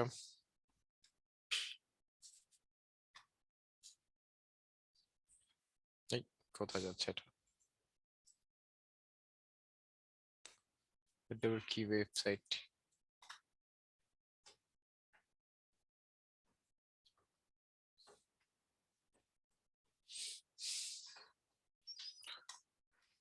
এই যে দেখেন, এই যে ফন্ট গুলো না অনেক বড় বড় করে অনেক বড় জায়গা নিয়ে করেছে। এটা দেখতে অনেক, পড়তে কিন্তু অনেক কষ্টকর। ইউজার প্রথমে মনে করে যে অনেক বেশি লেখা আছে, এটা এইভাবে না দেওয়াটাই ভালো, ছোট ছোট করে ফন্ট দেওয়া ভালো। এই যে ছোট ঘর মানে প্যারাগ্রাফের সাইজটা কম রাখা, লাইন লেন্থ। হ্যাঁ, ঠিক আছে। যে এগুলো যদি একটা করে লম্বা করে দিতাম, 1 লাইন 2 লাইন 3 লাইন করে এরকম সোজা করে একটা নিচে দিতাম, তাহলে পড়তে অনেক বেশি কঠিন হতো। যত ছোট থাকবে প্যারাগ্রাফ তত ভালো। তবে সে এখানে 60 ক্যারেক্টার সর্বোচ্চ রাখতে বলতেছে আর কি। এটা বলতেছে হচ্ছে যে আপনার স্ট্যান্ডার্ড এই সাইজটা রাখা। অ্যাভয়েড অল ক্যাপস, বড় ক্যাপিটাল লেটার ইউজ করতে নিষিদ্ধ করা হচ্ছে আর কি। অ্যাভয়েড করতে বলা হয় সাধারণত। ক্যাপিটাল লেটার গুলো মানে দ্রুত পড়া যায় না, মানুষ তো আমরা আসলে আমরাই তো পড়বো তাই না? তা আমরা এই সেন্টেন্স মেনটেন করে যেভাবে খুব সহজে দ্রুত পড়া যায়, ছোট বড়টা প্রথমটা বড় হাতে শুরু হবে, পরের গুলো স্মল লেটার, এভাবে যত দ্রুত পড়া যায়। আমরা যদি সবগুলো ক্যাপিটাল লেটার দেই তখন অত দ্রুত আসলে পড়া সম্ভব হয় না, পড়তে লেট হয় আর কি। তো যার কারণে ক্যাপিটাল লেটার গুলো অ্যাভয়েড করতে বলা হয়। পুরো ওয়েবসাইটের মধ্যে যতটা পারা যায় স্মল লেটার ইউজ করাই ভালো।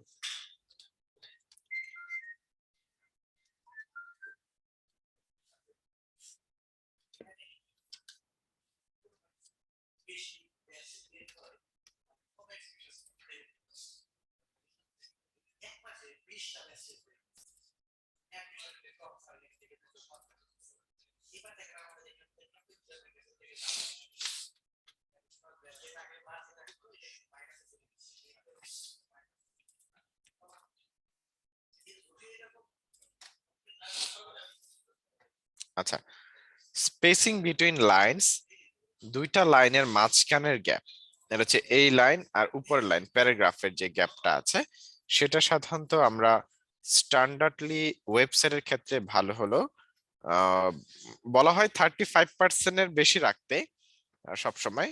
আর রেগুলারলি ডেসক্রিপশন টেক্সটের ক্ষেত্রে আমরা চেষ্টা করি যে যা ফন্ট সাইজ থাকে তার 1.5 গুণ ইউজ করা। এটা সর্বোচ্চ 1.6 পর্যন্ত রাখা যায়, সর্বোচ্চ 1.6 পর্যন্ত রাখা যায়। তবে 1.5 ইউজ করাই ভালো, সুন্দর করে কাজ করতে পারবেন সেক্ষেত্রে। 1.5টা আসলে কিভাবে করব আমরা, চলেন আমরা দেখি।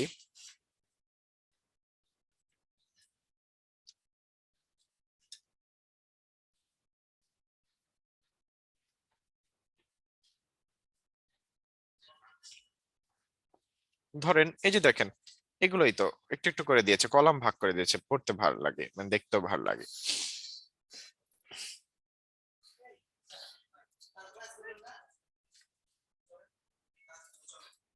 এই যে আমরা ফ্রেমটা করলাম, এটার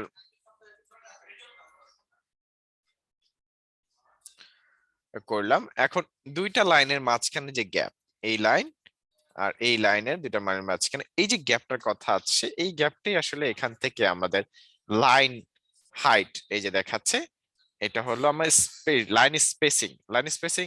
এখন ফন্টের সাইজ কত আছে? ফন্টের সাইজ আছে 20, ধরেন ফন্টের সাইজ হচ্ছে 16 ফন্ট সাইজ যদি থাকে তার লাইন স্পেসিং কত ইউজ করা উচিত? কেউ বলতে পারে? যদি আমি এটাকে 1.5 গুণ রাখার চেষ্টা করি তাহলে 19 কত হবে? তাহলে হয়তো বা 19। আচ্ছা দেখি 19 কিনা। 16 গুণ 16 দিলাম, গুণ দিলাম গুণ 3 স্যার। 1.5 আছে, 1.5 24 স্যার। এন্টার প্রেস করলাম, কত আসলো? 24 24। তার মানে 16 1.5 গুণ কত? 24। 1.5 গুণ বলতে কি 1 গুণ দিতে হবে, 1 দিয়ে গুণ দিলে তো 16 হবে নাকি? আর সাথে হাফ নিতে হবে, তাহলে 16 এর হাফ কত? 8 8। তাহলে 16 সাথে আর হাফ 8 অ্যাড হলে কত হয়? 24 24। এটা হচ্ছে 1.5 গুণ রাখা, মানে মূল যে ফন্টের সাইজে 1.5 গুণ রাখা। সো এটাকে বলা হয় যে 60 পর্যন্ত রাখা যায়, 1.6 দিয়ে গুণ করা যায়, এই পর্যন্ত রাখা যায়, এটা ভালো। আর তবে এভারেজে আমরা দেখা যায় যে আমি বেশিরভাগ ক্ষেত্রে আসলে রাখি 1.5 রাখি আর কি, এটাও রাখি, ডিপেন্ড করে 1.5। এখানে গুণ ভাগ যোগ সবই করতে পারবেন, আমরা এই জায়গাতেই সবকিছু করে ফেলি গুণ ভাগ। হচ্ছে লাইন লেন্থ এর পরে এটা হচ্ছে লাইন স্পেসিং। কি বলে এটাকে? লাইন স্পেসিং আমরা রাখছি। তো এখানে একটা ফন্টের ওয়েবসাইট দেওয়া আছে, ফন্ট পেয়ার ওয়েবসাইটটা ভিজিট করেন, বুঝতে পারবেন যে কোন ফন্টের সাথে কোন ফন্টটা ভালো লাগে। আমার একটা কোশ্চেন ছিল, জি প্লিজ। লাইন স্পেসিংটা না বুঝলাম, কিন্তু লেটার স্পেসিংটা কি অটো বা জিরো বা কোনো সময় এটা দেখা যায় আউলো জাউলো হয়ে যায়, তখন এটা কিভাবে কাউন্ট করবো? লেটার স্পেসিংটা সাধারণত হয় কি চেঞ্জ না করাটাই ভালো, বুঝছেন? আচ্ছা এটা আপনার নরমালি জিরো থাকে না, জিরোই রাখে, ঠিক আছে। বুঝছেন? কারণ এটা কখনো চেঞ্জ করলেন, কখনো আবার ঠিক করলেন, এক জায়গায় ঠিক করলেন, এটা ডেভেলপার পরবর্তীতে কি হবে, সব একই দিয়ে দিবে। জি কারণ সে বারবার কিভাবে খুঁজে বের করবে, খুঁজতে খুঁজতে তো হয়রান হয়ে যাবে যে কোনটার মধ্যে এই দেওয়া আছে কোনটার নাই, বুঝাচ্ছে? আবার ধরেন একটা ওয়েবসাইটে যখন আমরা ডিসক্রিপশন গুলোর ক্ষেত্রে যে অনেক রকমের থাকে, অনেক টেক্সট থাকে, ডেসক্রিপশন থেকে শুরু করে নানান রকমের টেক্সট থাকে। এই যে এত টেক্সট গুলো আমরা ইউজ করছি, এগুলো হয়তো কি করছি, ধরেন স্পেসিং ইউজ করছি 1.5 ধরেন ইউজ করলাম, সব মানে ওয়েবসাইটে যত এই প্যারাগ্রাফ টেক্সট আসবে সব কিন্তু আমরা ওই 1.5 এ ইউজ করি পরবর্তীতে। ব্যাপার বুঝেছেন? যে এক জায়গায় করা মানে কি সমস্ত জায়গাতে ওই সেম গ্যাপটা ইউজ করে, তাতে করে ডেভেলপারের সুবিধাটা কি? ডেভেলপারের সুবিধা হচ্ছে সে বারবার আসলে চেক করার প্রয়োজনীয়তা হচ্ছে না, বা চেক করতেও তার কাছে বিরক্ত লাগবে, সেজন্য এমনিতেও একই রকম সব দিয়ে দিবে। তো যার হ্যাঁ, কারণে ওরা আমরা ওই ফন্টের জিনিসটাকে ব্যাপারটা একবারে ডিল করে ফেলবে তখন। হুম তখন কি করবে, একটা কোড করবে এতবার এত ইসে লাইন স্পেসিং এ, তো দেখা যায় পরবর্তীতে যতবারই দেখবে প্যারাগ্রাফ লাইন আসবে ওই স্পেসিংটাই দিয়ে দিবে, কপি পেস্ট রাখবে, বুঝাচ্ছে? রাখবে। তো যার কারণে আমাদের এদিকে যখন কাজ করতেছে তখন ডেভেলপারকে নিয়েও চিন্তা করতে হবে একই সাথে।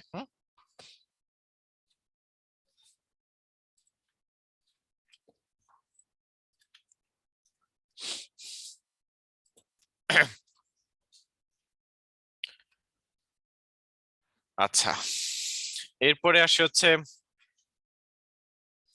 কি এটা, এজেন্সি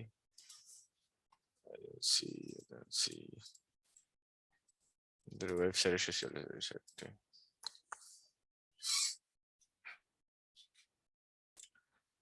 তারপরে আসি হচ্ছে আমরা ফন্টের সাইজের যে বিষয়গুলো, ফন্টের সাইজ কেমন রাখা উচিত। ফন্টের সাইজও আসলে পরিবর্তন হয়, এটা কাজের উপর ডিপেন্ড করে, পরিবর্তন অবশ্যই আসে। তবে আমরা যদি একটা স্ট্যান্ডার্ড ফলো করতে চাই, সাধারণত থিম ফরেস্ট এই স্ট্যান্ডার্ডটা ফলো করে সেক্ষেত্রে। স্যার প্লিজ বলুন। আমার কারেন্ট চলে গেছিল তো ওই জন্য স্যার আবার রেকর্ড পারমিশনটা চলছে। রেকর্ড পারমিশন কি জানো? স্যার রাখিন। রাখিন।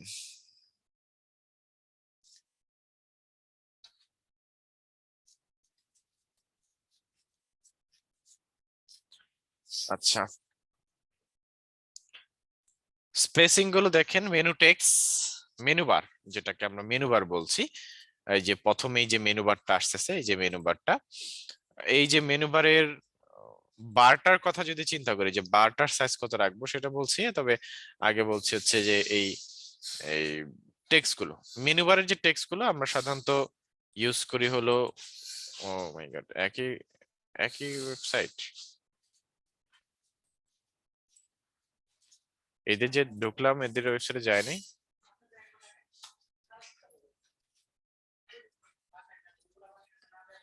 এদের ডিরেক্টলি ওয়েবসাইটে যাওয়া যায় না?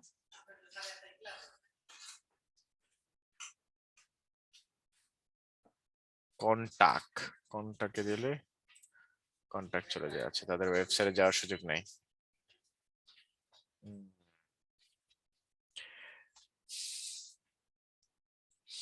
এদের কাছে ধরে রাখার জন্য ডিরেক্টলি ওয়েবসাইটে যেতে দেয় না, আলাদা করে সার্চ করতে হবে। এভাবে আলাদা করে সার্চ করলে প্রত্যেক জনের আলাদা করে ওয়েবসাইটে আমরা যেতে পারবো।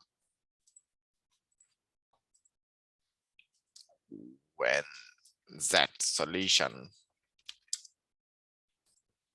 তার উপরে আবার তিনি লোড হচ্ছেন না, তিনি কেন লোড হচ্ছেন না?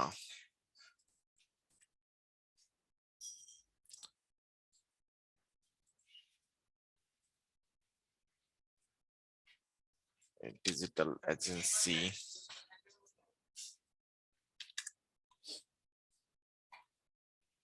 Chinese,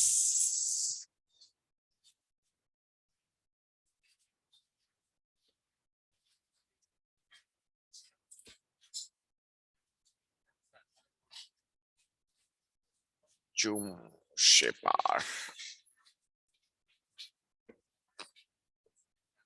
জুম বানাবো হইছে।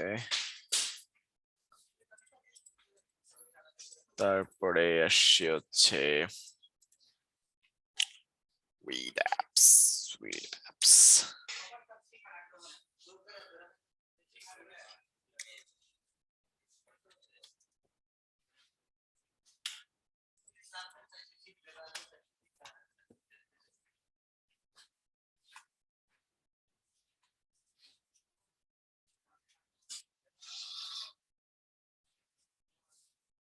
আচ্ছা, আর যেটা বলছিলাম যে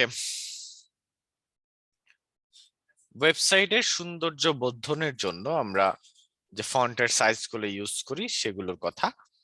তো কোনটা কোন সাইজের ফন্ট হওয়া উচিত বা হয়,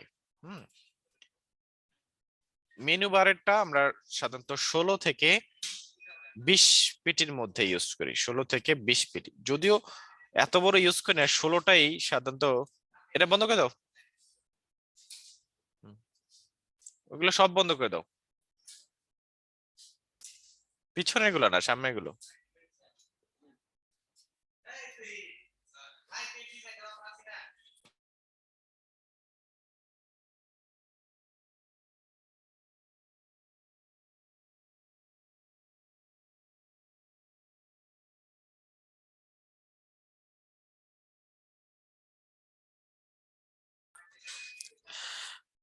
যেমন ধরেন আমরা যদি দেখি যে বিভিন্ন রকমের ওয়েবসাইট গুলো আছে সেগুলো কত সাইজের ইউজ করছে, যেমন জুম শেপার, ওদের বাংলাদেশি কোম্পানি, ওয়েবসাইট যথেষ্ট সুন্দর, এবং উইডএপস দেখি ওদের ওয়েবসাইটটাও খুবই সুন্দর।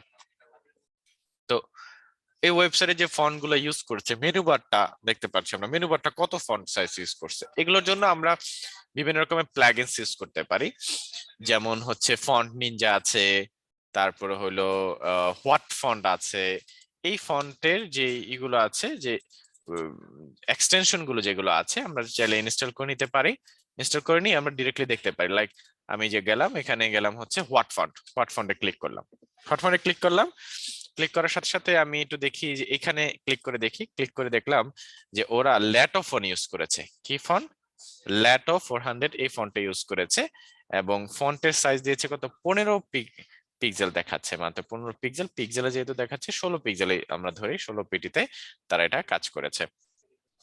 এছাড়া আমরা এটা সেম ভাবেই যদি করি, ইউএক্স নিনজা যেটা আছে সেটা দিয়ে দেখার চেষ্টা করি। ইউএক্স নিনজা মোটামুটি এই পেজটাকে রিড করে ফেলছে, রিড করে সে দেখিয়ে দিয়েছে যে আপনার আমাদের মোট এতগুলো font Lato and Noto Sans, এই দুইটা ফন্ট ইউজ করা হয়েছে ওয়েবসাইটটার মধ্যে। নোটো সেন্স, আচ্ছা একটু করে নিই, একটু মেইন পেজে যেয়ে নিই। ইউএক্স নিনজাতে আসলাম। সো আমরা দেখতে পাই যে এখানে মাউসটা নেওয়ার সাথে সাথে তারা আমাকে দেখায় যে 15 পিক্সেল ল্যাটো ইউজ করেছে, আর হলো আপনার রেগুলার ফন্টটা ইউজ করছে। এখানে রেগুলার ফন্ট এবং কালার কোডটাও কিন্তু দিয়ে দিচ্ছে। হ্যাঁ, আমরা কালার কোডটাও পেয়ে যাই এটার মাধ্যমে। নেটো সেন্স কোনটা ইউজ করেছে? নেটো সেন্স এটাও ল্যাটো, এটা 48। দেখেন ব্যানার টেক্সটটা কত ইউজ করছে? 48 পিক্সেল ইউজ করেছে। ব্যানার টেক্সটটা 48 এর পাশাপাশি আমরা কত পর্যন্ত আসলে সর্বোচ্চ রাখতে পারবো সেটাও একটা বিষয়, যে কত পর্যন্ত সর্বোচ্চ রাখা যেতে পারে। আমরা ব্যানার টেক্সটে সাধারণত 48, 45 থেকে 120 পর্যন্ত রাখতে পারি, কোনো প্রবলেম নাই। ডিপেন্ড করে ফন্টটা কোন ধরনের, কিছু ফন্ট চওড়া বেশি থাকে, কিছু ফন্ট কম থাকে, এই ব্যাপারগুলো। এখানে যদি আমরা ক্লিক করি, আমরা দেখতে পাচ্ছি যে তারা লাইন স্পেসিং রেখেছে, দুইটা লাইনের মাঝখানে স্পেসিং দিয়েছে 55.2 পিক্সেল, আর ফন্টের সাইজ রেখেছে হচ্ছে 48 পিক্সেল। লাইন স্পেসিং কিন্তু অনেক কম রাখছে, কারণ সাধারণত বড় বোল্ড টেক্সট যেগুলো হয়, টাইটেল টেক্সট যেগুলো হয়, সেগুলোতে আপনার ব্যানারের পার্টটা বড় সাইজের গুলো যদি আমরা 1/2 ইঞ্চ 1.5 ইঞ্চ হিসাব করি হচ্ছে লাইন স্পেসিং এর ক্ষেত্রে, তখন অনেক বেশি জায়গা ফাঁকা দেখা যায় আর কি। হ্যাঁ, ডিসক্রিপশনের ক্ষেত্রে ঠিক আছে, যে এগুলোর ক্ষেত্রে ঠিক আছে, ছোট ছোট ফন্ট গুলো এগুলোর ক্ষেত্রে ঠিক আছে, ডিটেল ফন্ট গুলোর ক্ষেত্রে ঠিক আছে। লাইন স্পেসিং এ আমরা হয়তো রাখলাম হলো আপনার এই যেটা 1.5 বা 1.6 পিক্সেল রাখলাম, কোনো প্রবলেম নেই। বা এইগুলোর ক্ষেত্রে একটু কম রাখা যায়, এটা কোনো প্রবলেম নাই, হবে না। এই ফন্ট, এটাও ল্যাটো ফন্ট ইউজ করেছে মোটামুটি সব জায়গাতেই ল্যাটো। তাহলে নোটো সেন্স কোথাও ইউজ করেছে না, নোটো সেন্স কোথাও ইউজ করে, ওরা পুরোটা এই ল্যাটো দিয়ে করে ফেলার চেষ্টা করেছে। Lato type. স্যার 18, হ্যাঁ বলুন। তাহলে আমরা যদি কোনো ডিজাইনকে যদি ফলো করি, তাহলে আপনি যে এক্সটেনশন গুলো দেখাচ্ছেন ওইখান থেকে আমরা ফন্টও দেখতে পারবো। হ্যাঁ তাহলে অবশ্যই, হ্যাঁ এক্সটেনশনটা দিয়ে আপনারা চেক করবেন কি ধরনের হতে পারে, কারণ হয় কি যে আসলে এই যে থিওরি গুলো বুঝাচ্ছি আমি, এগুলো তো আমি একটা ফন্ট সাইজ বলে দিব, কিন্তু আপনারা যদি সরাসরি ওয়েবসাইট গুলোতে দেখে দেখে দেখে দেখে করেন, তাহলে আপনাদের আরো আইডিয়া আসবে যে কেমন কত রকমের হয়, বুঝছে, কত রকমের হতে পারে, সেই আইডিয়া গুলো আসবে কিন্তু। আচ্ছা, তাহলে আমরা এই যেমন এটা 20 পিক্সেল ইউজ করেছে, উপরেটা 15 বা 16, আর টাইটেল টেক্সট ইউজ করেছে 48। টাইটেলের সাথে যেটাকে বলা হয় সাপ্লিমেন্ট টেক্সট ইউজ করেছে হচ্ছে 20, 18, 20 এরকম ইউজ করে। আপনারা কি লিখতেছেন নাকি হচ্ছে দেখতেছেন শুধু? স্যার আমি লিখতেছিলাম স্যার। না লিখলে কিন্তু এগুলো মনে থাকবে না। তাছাড়া লিখার ক্ষেত্রে কাজ করতে গেলে লেখাটা দেখে দ্রুত কাজ করতে ভালো লাগে, বাট আপনি যদি না লিখেন তাহলে হচ্ছে ওই পরবর্তীতে ভিডিও দেখে নিব, এটা হয় না, হয়ে ওঠে না, কারণ ভিডিও দেখার জন্য আরো 2 ঘন্টা সময় যাবে তখন। স্যার আমার কাছে লেখা আঁকেই ছিল এগুলা, রানা স্যার একটা ক্লাসে নিয়েছিলাম এগুলা। হুম।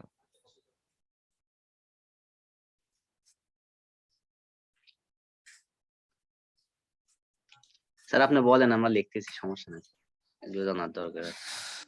আচ্ছা, তো এটা হচ্ছে টাইটেল টেক্স, হিরো টেক্স, এটা হচ্ছে সাপ্লিমেন্ট টেক্স। আর এরপরে ধরেন এই ব্যানার পার্টটা শেষ হয়ে গেল, ব্যানার পার্টটা শেষ হয়ে যাওয়ার পর আসছে হচ্ছে বিভিন্ন রকমের সেকশন শুরু হয়, এটাকে বলা হয় সেকশন। হ্যাঁ, যেমন আওয়ার সলিউশন একটা সেকশন, একটু নিচে যাই, তারপর হচ্ছে what's so special about weed apps, এটা একটা সেকশন। আবার এই সেকশনটা এখানে শেষ হয়ে গিয়ে আরেকটা সেকশন শুরু হচ্ছে weed apps at a glance, একটা সেকশন এখান থেকে শুরু হচ্ছে আওয়ার কাস্টমার ই, আচ্ছা এইটা পুরোটা একটাই। আর আওয়ার কাস্টমার ওয়ার্ল্ড ওয়াইড, এটা একটা সেকশন শুরু হচ্ছে, আরেকটা সেকশন শুরু হচ্ছে টেস্টিমোনিয়াল দিয়ে, what people think about your product, হচ্ছে এটা রেটেড একসাথে পড়ে যাচ্ছে, এই পুরোটা একটা সেকশন। মানে আমরা কয়েকটা সেকশনে, যে কোনো ওয়েবসাইটকে কয়েকটা সেকশনে ভাগ করে করে আমরা যে তথ্যগুলো আছে সেই তথ্যগুলোকে বা ইনফরমেশন যেগুলো বলছি সেগুলোকে আমরা প্রেজেন্ট করার চেষ্টা করি। লাইক আমি যদি এখন এটাতে যাই, এই যে আর কি ব্রেইনি জ্যাট, সো ব্রেইনি জ্যাট এর এই ফন্টটা কত ইউজ করেছে আমি একটু দেখি, চেক করি। ও সরি, আমরা তো এক্সটেনশনের ভিতরে নাই, ফন্ট নিনজা আর হট ফন্ট ক্লিক করলাম, জোস্ট ফন্ট ইউজ করছে তারা, জোস্টের 16 পিক্সেল, যেটা আমরা বলছি 16টা আসলে সবচেয়ে স্ট্যান্ডার্ড। দেন হচ্ছে ওরা যে এটা কিন্তু আমরা দেখতে পাচ্ছি না হয়তো, সাইজ করেছে কি 84 পিক্সেল করেছে, কারণ এটা কিন্তু সেন্টারে বড় করে দেওয়ার জায়গা রেখেছে, এখানে ইমেজ বা কিছু রাখে না, সেজন্য তারা 84 পর্যন্ত রাখতে পেরেছে। এখানে ফন্টটা তারা যে এই সাপ্লিমেন্ট টেক্সট ইউজ করেছে 24, আর এই যে এসের ক্ষেত্রে ইউজ করছে 14, এটা বাটনটার ক্ষেত্রে 14 ইউজ করছে। এই যে দেখেন এই ব্যানার পার্টটা যখনই শেষ হইলো, খেয়াল করেন ব্যানার পার্টটা যখনই শেষ হলো তখন কিন্তু আরেকটা সেকশন শুরু হয়েছে, এটা হচ্ছে সেকশন, নতুন সেকশন, একটা নতুন ইনফরমেশন। এটা ডিপেন্ড করে ক্লায়েন্ট কি ধরনের ইনফরমেশন দিচ্ছে তার উপর ডিপেন্ড করে, বাট জেনারেলি আমরা সাধারণত কোম্পানি অ্যাবাউট কোম্পানির সার্ভিসেস গুলো বা কোম্পানি টেস্টিমোনিয়ালসটা, ব্লগটা এইভাবে হচ্ছে ফ্রন্ট পেজের মধ্যে থাকে, মানে ল্যান্ডিং পেজ, এগুলোকে ওয়ান পেজ ল্যান্ডিং পেজ বলা হচ্ছে।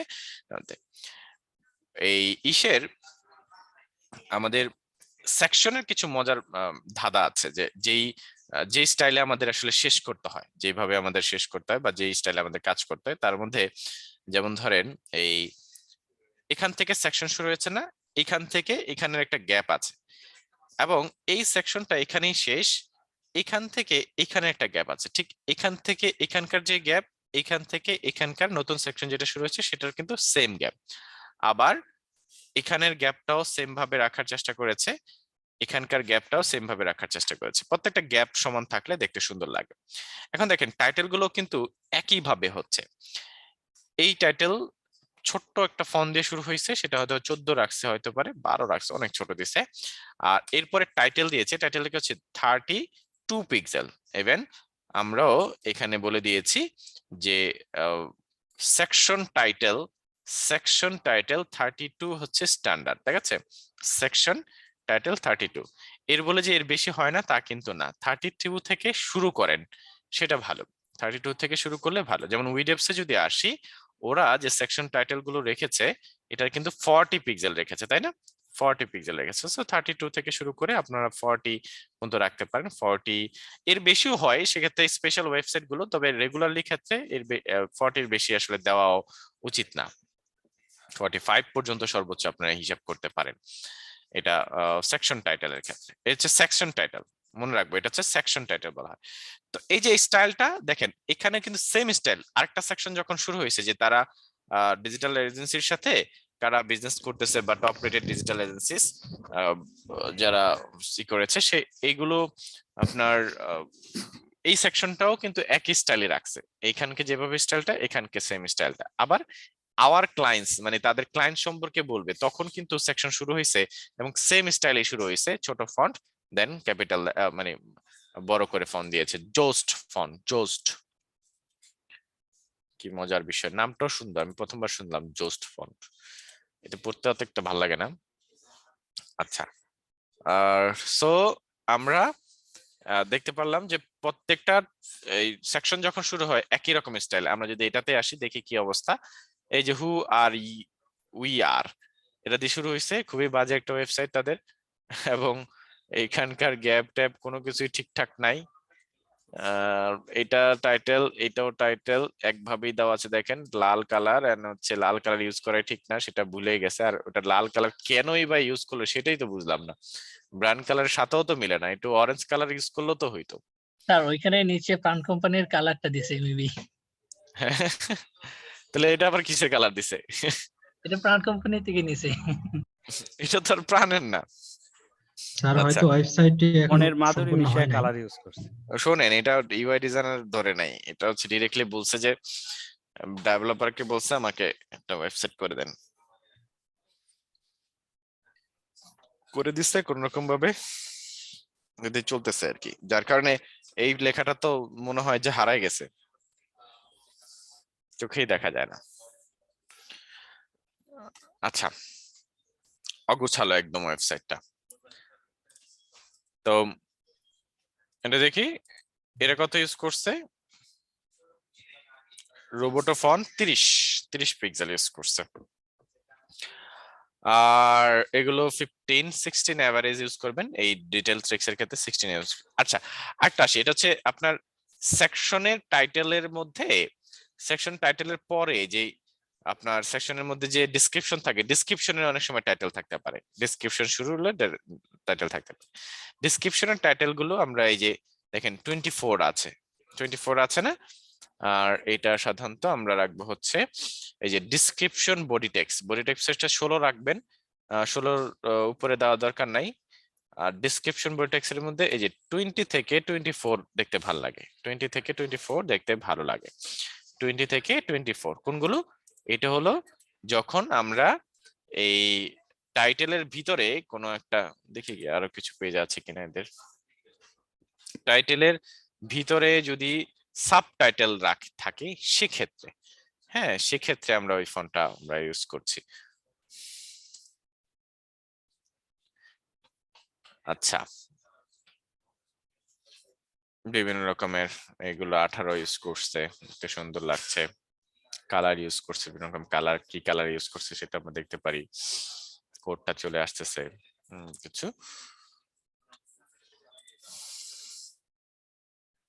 ওকে, এই হচ্ছে কয় ধরনের টেক্সট পাইলাম, মেনু বারের টেক্সট পাইলাম, স্লাইডার ব্যানার টেক্সটটা পাইলাম, সাপ্লিমেন্ট ব্যানার টেক্সটের সাথে ছোট করে যেটা থাকতেছে সেটাকে সাপ্লিমেন্ট টেক্সট বলছি। বাটন টেক্সটটাকে 16 থেকে 20 পর্যন্ত ভালো, 16 থেকে 20 পর্যন্ত ভালো বাটন টেক্সটের ক্ষেত্রে। সেকশন টাইটেল 32 থেকে শুরু যদি করি তাহলে হয়তো আমরা 40 তে গিয়ে শেষ করতে পারি। বডি টেক্সট, ডিসক্রিপশন যেগুলো বলছি, ডিটেল টেক্সট যেগুলো থাকে, যত ডিটেলস টেক্সট আছে এগুলো 16 রাখেন। আর বডি টেক্সটের টাইটেল যেগুলো যদি দেন তাহলে হচ্ছে 20 থেকে 24 এটা রাখেন। এই যে এই টাইটেল গুলো, এই ধরনের টাইটেল গুলো স্যার এই যে টাইটেলের ভিতরে সাবটাইটেলটা কতটুকু সাইজ হলে বেটার হয়? এগুলো 18 থেকে 24। 18 থেকে 24। 18 থেকে 24।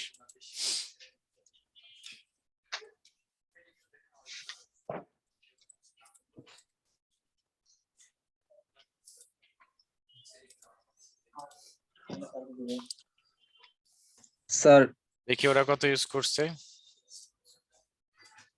এই কই গেল গা, 20। স্যার বলুন। স্যার মেইন টাইটেল থেকে তো স্যার কথা সব সময় না, সাবটাইটেল হিরো না, সাবটাইটেল যেটা সাবটাইটেল, ধরেন এটা টাইটেল, এটা যদি টাইটেল, মেইন টাইটেল। জি স্যার। কি হচ্ছে এটা, এটা কত সাইজ? না, ওইটার উপর ভিত্তি করে আমরা সাবটাইটেল দেব না, টাইটেলের সাইজ যেটা। ও এটার অর্ধেক এরকম কিছু? জি স্যার, এটা বলছিলাম না, সরাসরি সেটা দিতে পারেন, দিতে পারেন, তবে সবসময় মিলাতে পারবেন না। আপনি দেখেন কোথাও যদি আপনি 40 দেন আপনার তাহলে 20 দিতে পারছে, এখন 40 আপনার মানালোই না, তাই না? এগুলো হচ্ছে সেকশন টাইটেলটা হয়তো বা মিলাতে পারবেন। হাফ হাফ করে এভাবে মিলাতে পারবেন সেকশন টাইটেল গুলো। আচ্ছা, এরপরে আসে হচ্ছে গ্যাপিং এর যে বিষয়, একটা থেকে একটা গ্যাপ। প্রথমত আমরা মেনু বারের যে এটা আছে মেনু বার, প্রথম যে মেনু বারটা থাকে, এই যে মেনু বারটা, যে উপরে যে বারটা আমরা দেখতে পাই যে সাদা একটা বার হয়ে আছে, আমি যখন নিচে যাচ্ছি এই মেনু বারের এই এরিয়াটাকে আমরা 100 পিক্সেল হচ্ছে স্ট্যান্ডার্ড, 100 পিক্সেল হচ্ছে স্ট্যান্ডার্ড। মেনু বারটা 100 পিক্সেল হচ্ছে স্ট্যান্ডার্ড। আমরা যদি স্ক্রিনশট নেই একটা,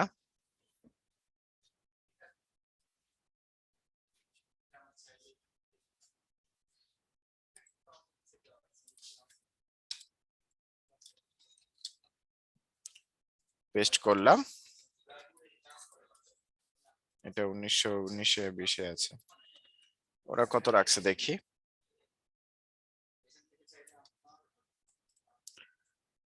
এটা হাইট রাখছে 62, এটার মধ্যে দেখাচ্ছে 62, এই স্ক্রিনের ক্ষেত্রে আমাকে দেখাচ্ছে আর কি। যদিও উপরে তারা একটা অংশ রাখছে বিশাল, ওই যে বিজ্ঞাপনের জন্য রাখছিলাম এই জন্য। আর তাছাড়া এটা ওরা যেটা করেছে তা হচ্ছে ব্যানারের সাথে একবারে মিলে দিয়েছে আর কি, ব্যানার এরিয়ার সাথে একসাথে মিলে গেছে আর কি। হ্যাঁ, এটা আবার একটু বেশি রাখছে। এটার মধ্যে উপরে আবার আরেকটা সেকশন আছে, দেখেন এই যে বড় উপরে আরেকটা সেকশন আছে, সেকশনটা রাখলো। আবার ওদেরটা তো দেখবোই না, ওদের তো অবস্থা খারাপ, তাও এরা মেনু একটু ভালো বারের আছে। সাইজটা স্ট্যান্ডার্ড সাইজ কি 100 পিক্সেল? 100 পিক্সেল। হ্যাঁ, এটা যেভাবে করুক আমার তো এক্সিটে গেলে তো ওটা অ্যাকুরেট দেখাচ্ছে না, 60 বা কেমন যেন কম দেখাচ্ছে। এই যে কপি করে না। আপনি কপি করে বাদ দেন।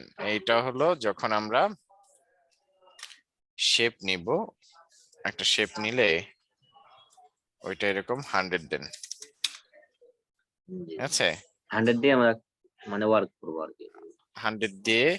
এখন মেনু বারে কখনো শেপ দিয়ে করে, ব্যাকগ্রাউন্ড শেপ থাকে, কখনো দেখা যাচ্ছে যে আমার ব্যাকগ্রাউন্ড শেপ থাকছে না, একদম ব্যানারের সাথে মিশে আছে। তবে ব্যাকগ্রাউন্ড শেপ দিচ্ছে কখন, যখন আমি স্ক্রল করছি তখন আবার মেনু বারটা দেওয়ার জন্য রাখছে কিন্তু, তাই না? এই যে ব্যানারের মধ্যে একবার ডিরেক্টলি দিয়ে দিছে, কিন্তু স্ক্রল যখন করছে তখন একটা শেপ আসতেছে। আচ্ছা, আর ব্যানারের যে সাইজটা, আমরা যদি ব্যানার সাইজটা আসি, ব্যানার সাইজ, ব্যানার এরিয়া, প্রথম যে এরিয়াটা আছে ব্যানার এরিয়া যেটাকে বলছি, এই অংশটাকে ব্যানার এরিয়া বলছি আমরা। ব্যানার এরিয়াটা সাধারণত স্ট্যান্ডার্ড হচ্ছে 650 রাখা, 600 650 রাখা হচ্ছে স্ট্যান্ডার্ড। এছাড়া আমরা হয়তো 800 রাখতে পারবো, 800 850 রাখা যায়, এটাও ভালো লাগে। একবারে মেনু বার সহ একবারে 850 রাখা যেতে পারে, 850 900। 850 বেশি রাখেন না স্যার। এগুলো কি পেজ হিসেবে হয় নাকি একটা ডকুমেন্টে করা হচ্ছে? কি এক ডকুমেন্টে? তো এক ডকুমেন্টে পুরোটা, এক ডকুমেন্টের মধ্যে স্যার পুরোটা যত ডিজাইন বাড়বে তত কি আমি ডকুমেন্টটা বাড়াবো হাইটে? টান দিব। হ্যাঁ হ্যাঁ, এটা এই বাড়াবো। এরিয়াটার স্ট্যান্ডার্ড কি 650 না 800 না 850? মানে এটা কি ক্লায়েন্টের উপরে ডিপেন্ড করে? না, ক্লায়েন্টের উপর ডিপেন্ড করে, এটা ডিজাইনের উপর ডিপেন্ড করে। এটা আমরা 650 থেকে 850 পর্যন্ত রাখবো। এর ভেতরে যে কোনো একটা সাইজে রাখলে হলো স্যার। হুম। স্যার ওই যে আমরা এই ডিজাইনটার মধ্যে দেখতে পাচ্ছি যে ইলাস্ট্রেশন গুলো আছে, এগুলো একটু নাড়াচাড়া করতেছে, এটা কি ওয়েব এটা ডেভেলপার? জিফ ইউজ করছে, ও আচ্ছা। এটা ওরা জিফ ইউজ করছে। এই যে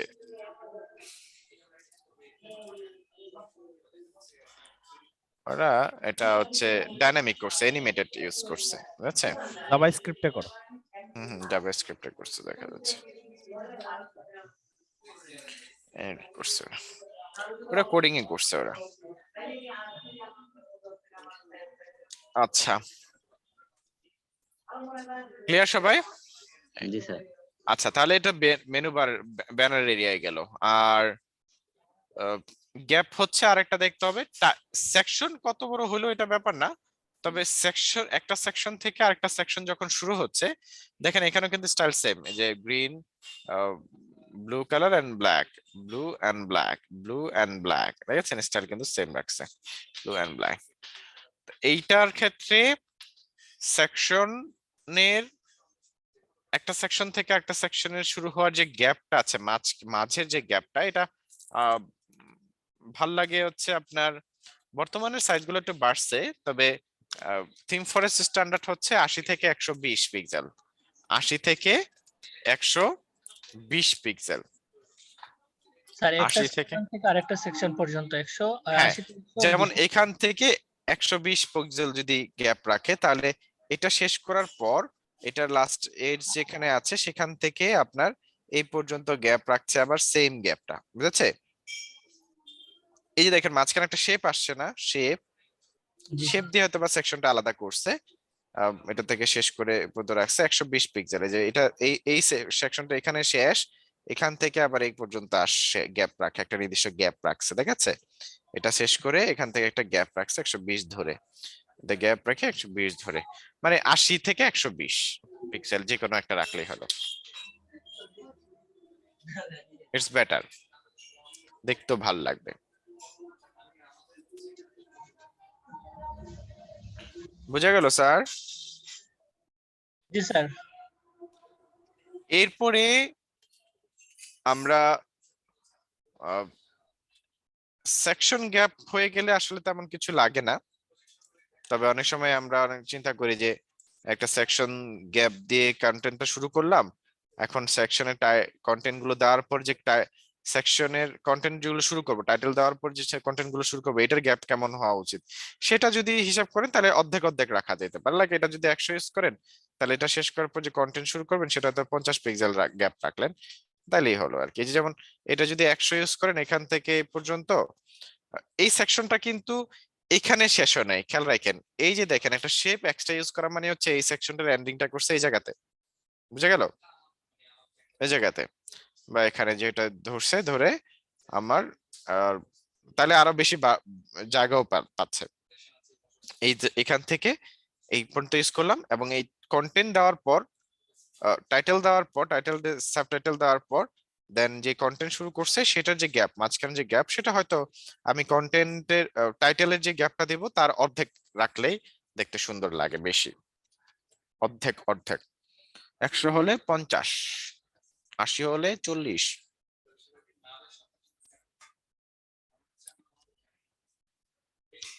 আই থিংক ক্লিয়ার আপনারা? জি স্যার।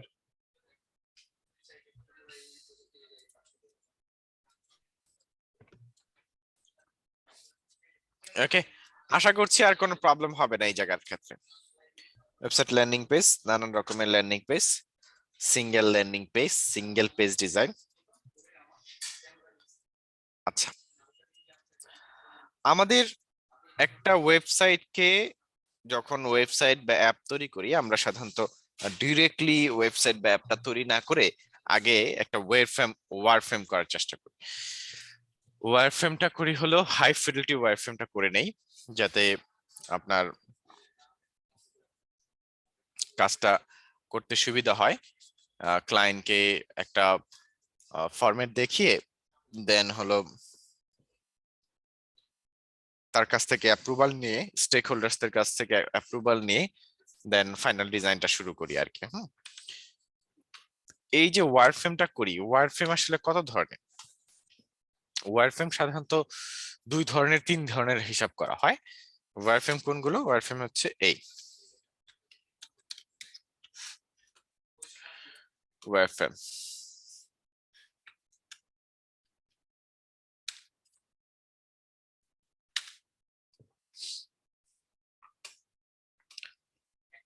এই যে ধরেন একটা ওয়েবসাইট করি, যখন আমরা করছি ওয়েবসাইট করার আগে আমরা এই ধরনের ওয়্যারফ্রেম করে নেই, মানে একদম সাদা কালো একটা ভার্সন, সেখানে ওয়েবসাইটের কোনো হয়তো মেইন কন্টেন্ট গুলো আমরা ইউজ করি না, অথবা এখানে কোনো ইমেজ বা টেক্সট ইমেজ বা যেই এগুলো আছে, ইলাস্ট্রেশনস গুলো আছে, এগুলো কিছু ইউজ করি না। এটা একটা মানে ডেমো প্রথম প্রেজেন্টেশন তৈরি করি, প্রেজেন্টেশন তৈরি করার পর কনফার্মেশন নেওয়ার জন্য যে এটা আপনার ডিজাইনটা আলটিমেটলি দেখা যাবে এরকম।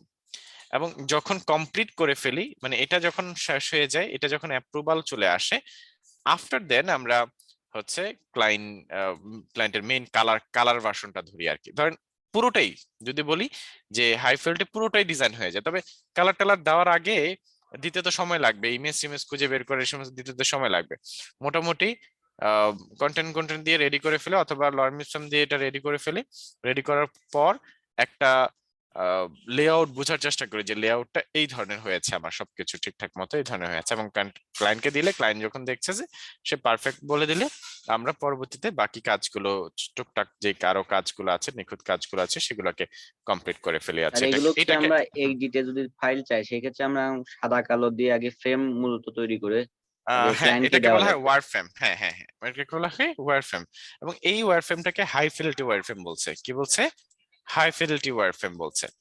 আরেকটা ওয়্যারফ্রেম হচ্ছে, এটা হচ্ছে হাই ফিডেলিটি, যেটা আমরা এক্সডি তে বা সফটওয়্যারের মাধ্যমে করছি। আরেকটা ওয়্যারফ্রেম হচ্ছে আপনার লো ফিডেলিটি ওয়্যারফ্রেম, যেটা আমরা সাধারণত করে থাকি হচ্ছে এই স্কেচ, যেটাকে স্কেচও বলা চলে আর কি। আমরা স্কেচ বলছি, যেটা স্কেচ করতে হয় লো ফিডেলিটি। যদি লো ফিডেলিটি লিখি, ওয়ার্ল্ডের সবচেয়ে পাওয়ারফুল ওয়্যারফ্রেম হচ্ছে এটা, লো ফিডেলিটি ওয়্যারফ্রেম। সরি, 4 লিখছি, লো ফিডেলিটি ওয়্যারফ্রেম। কারণ এটা ব্রেনস্টর্মিং এর পার্ট, মানে ব্রেনস্টর্মিং এর জন্য এই ওয়্যারফ্রেমটা সর্বপ্রথম সবচেয়ে বেশি পাওয়ারফুল এবং সর্বপ্রথম ব্যবহার করা হয় আর কি। হ্যাঁ, ব্রেনস্টর্মিং এর জন্য। তো এটা হলো স্কেচ ডিরেক্ট। এখন এই স্কেচ হ্যান্ড স্কেচ করা যাচ্ছে, অথবা স্কেচ করার আরো অনেক সফটওয়্যার আছে, তবে সফটওয়্যার ইউজ করতে না বলা হয় এই স্টেজটাতে বলা হয় যে ডিরেক্টলি আপনি হ্যান্ড স্কেচ করেন, রাফ করেন। হ্যান্ড স্কেচ মানে একদম পুরোপুরি রাফ করেন, কোথায় কি কন্টেন্ট থাকবে না থাকবে কন্টেন্ট লেখা দরকার নাই, বক্স টক্স দিয়ে আপাতত ইনিশিয়াল অবস্থাতে একটা আইডিয়া স্কেচ করেন আপনার কিভাবে কোন কোন পেজ গুলো থাকবে, কি কি জিনিসগুলো লাগবে, সেই ইনিশিয়াল স্টেজের একটা লেআউট তৈরি করার চেষ্টা করে। এটাকে বলা হয় স্কেচিং এর বিষয় বা লো ফিডেলিটি ওয়্যারফ্রেম। আসলে এইভাবে হচ্ছে স্কেচ বা লো ফিডেলিটি ওয়্যারফ্রেম গুলো এই ধরনের হচ্ছে। এটা খাতা কলমে করবেন এই কাজটা, মনে রাখবেন। যত বেশি খাতা কলমের মধ্যে স্কেচ করার আইডিয়াটা আপনি করতে পারবেন, মানে খাতা কলম নিয়ে যত বেশি বসবেন, প্যাড নিয়ে, কলম নিয়ে, পেন্সিল নিয়ে যত বেশি বসবেন একটা ডিজাইন করতে গিয়ে, তত দ্রুত তত বেশি আপনার মধ্যে আইডিয়া গিজ গিজ গিজ গিজ করবে। স্কেচ হয় কি যে মানুষ তখন রিল্যাক্সে থাকে, যখন স্কেচ করে তখন রিল্যাক্সে থাকে। ডিসপ্লেতে কিন্তু তাকিয়ে থাকলে ব্রেন অনেক কাজ করতে থাকে, চোখ ব্যথা করতে থাকে, চোখ কাজ করতে থাকে, একই সাথে হাত, মাউস, কিবোর্ড, অনেকগুলো জিনিস নিয়ে একসাথে চিন্তা করতে হয় মানুষকে। কিন্তু খাতা কলম মানুষের কাছে রিল্যাক্সিং একটা জায়গা। প্রাথমিক লেআউট যে কোনো কাজ করার সময় হাতে একটা স্কেচ করে নেবেন সমস্ত কিছু ক্ষেত্রে। মনে মনে চিন্তা করবেন এই ডাটাগুলো রাখবো, অথবা কম্পিউটার থেকে দেখলেন এগুলো রাখবো, ওয়েল একটা স্কেচ করে এটা কেমন দেখা যায়। এটা পারফেক্ট হতে হবে স্কেচ, ব্যাপারটা কিন্তু এরকম না। যেমন দেখতেছেন না যে অগোছালো, দাগ টাগ যেমনই হোক এটা ব্যাপার না। ওই যে স্কেল ধরে ধরে একটা একটা করে করতে হবে, এত নিখুঁত করার কোনো প্রয়োজনীয়তা নাই। রাফ স্কেচ করবেন বোঝার জন্য। রাফ স্কেচ করলে কি হবে, আপনি দ্রুত আইডিয়া গুলো আপনি করতে পারতেছেন। কোনো কিছু ভুল হলে, কোনো কিছু প্রবলেম হলে সেটাকে আবার বাদ দিয়ে আবার আরেকটা স্কেচ, আরেকটা পেপার নিয়ে আরেকটা করতে পারছেন। এটা সবচেয়ে পাওয়ারফুল, এবং টিম ওয়ার্কের ক্ষেত্রে এটা অনেক বেশি হেল্প করে। বেশি হেল্প করে, অনেক বেশি কাজ করে এই স্কেচটা নিয়ে, এই ধরনের স্কেচ নিয়ে। দেখেন স্কেচ করেছে এর মধ্যে। তো এটা হচ্ছে স্কেচিং, লো ফিডেলিটি ওয়্যারফ্রেম। আর হাই ফিডেলিটিটা হচ্ছে যেটা দেখালাম, যে একদম সম্পূর্ণ ডিজাইনটা আপনার এইভাবে হয়, একদম ফ্রেমের মধ্যে এই ধরনের ইসের মধ্যে হবে। জাস্ট হচ্ছে আপনার শেপ টেপ কালার টালার নিয়ে আপাতত চিন্তা করার বিষয়টা বাদ দিয়ে দেয়। হয়তো লরমিপসাম ইউজ করা যেতে পারে এই কন্টেন্ট গুলোর ক্ষেত্রে, আর টাইটেল গুলো হয়তো বা ঠিক থাকলো, আর বাকি ডিসক্রিপশন গুলো লরমিপসাম। একটা তৈরি করে, ডেমো তৈরি করে দেন হচ্ছে আমরা পরবর্তী কাজগুলোতে হাত দিতে পারি, আস্তে আস্তে করে মানুষের যেগুলো যেগুলো লাগে সেগুলো হাত দিতে পারি। এটা হচ্ছে ফুল একটা, দেখেছেন, একটা ফুল ওয়েবসাইটের ওয়্যারফ্রেম। ওয়েবসাইট ওয়্যারফ্রেম, ফুল ওয়েবসাইটের ওয়্যারফ্রেম। হাই ফিডেলিটি ওয়্যারফ্রেম করতে তো অনেক সময় লাগবে, আর লো ফিডেলিটি করতে গেলে তো তাহলে কাগজ কলমে অনেক সময়টাও কম লাগবে। হ্যাঁ, কাগজ কলম তো লাগবেই লো মানে ফিল্ড করতে হলে। যে ওইটা করলে অনেক সময়টা কম লাগবে আর কি, তাহলে কোনো হ্যাঁ, জায়গায় ভুল হলে সময় ইমপ্রুভ কম করা লাগে কিন্তু হ্যাঁ ইমপ্রুভ হ্যাঁ করতে ওইটা হলে করতে সুবিধা হবে। পারছেন, কিন্তু আবার দেখা যায় যে ওই যে আমরা কি হয় এখন দেখেন অনলাইনের যুগে আমরা কাজ করতেছি, এখন তাদেরকে দেখানোর জন্য কি হয় যে ও হাই ফিল্ডটা বেশি প্রাধান্য পাচ্ছে এখানে, বুঝেছে? এই যে দেখেন ওয়ারফ্রেম যে করেছে, এই যে স্কেচ থেকে শুরু করেছে, দেখেন এই যে উনি যে দিছে স্কেচ থেকে শুরু করেছে, দেখেছেন?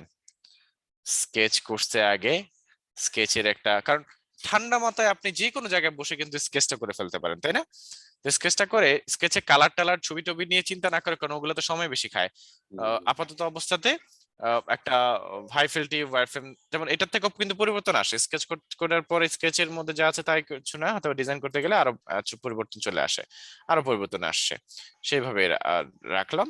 এরপরে আমরা কি করব, এটাকে পরবর্তীতে গিয়ে এটা ডিজাইনের রূপ নেয়, কালার টালার থেকে শুরু করে আরো কি কি শেপ চেঞ্জেস আসবে না না আসবে না, কোন ইন্টারেক্টিভ কি করব না করব সেগুলো হয়তো বা পরবর্তীতে চেঞ্জ হয়। আমরা এই যে কয়েকটা ধাপে আমরা কাজ করি আর কি, স্কেচ করে ওয়ারফ্রেম করি, ওয়ারফ্রেম করে পরে এই কাজটা করছি আর কি। আমাদের বাসার কাজ তাহলে কি? বাসার কাজ হচ্ছে আপনারা সবাই যেটা করবেন তা হচ্ছে আপনাদের আজকের মেইন ডিজাইন দিচ্ছি না, তা হলো ডিরেক্টলি আপনারা শুধু high fidelity, low fidelity and high fidelity design ই করবেন, স্কেচ করবেন, ডিজাইন স্কেচ করবেন। লো ফিডেলিটি এবং হাই ফিডেলিটি মানে স্কেচও করবেন, আবার হাই ফিডেলিটি ওই যেটা স্কেচ করছেন সেটা হাই ফিডেলিটি ওয়্যারফ্রেম তৈরি করবেন, ওয়্যারফ্রেম তৈরি করা। স্যার কোন সেক্ষেত্রে এটা কি ওয়েবসাইটে স্যার? এক্সডিতে এখন করব স্যার? হ্যাঁ হাই ফিডেলিটি ওয়্যারফ্রেমটা কি এক্সডিতে করব? হ্যাঁ এক্সডি তে করবেন, যে সাইজিং ম্যাজিং বললাম সেগুলোকে ঠিক রেখে। এখন কোন ওয়েবসাইটের করবেন কথা আসছে এটা, আপনার ওয়েবসাইট যে কোনো কিছুতেই যেতে পারবেন, এটা আমি দিচ্ছি না, বাইন্ডিংস দিচ্ছি না, তবে যদি আমরা ফুল ল্যান্ডিং পেজ গুলো দেখতে চাই, ফুল ল্যান্ডিং পেজ গুলো এরকম কিছু দেখতে চাই, অনেক ওয়েবসাইট আছে, যেমন ধরেন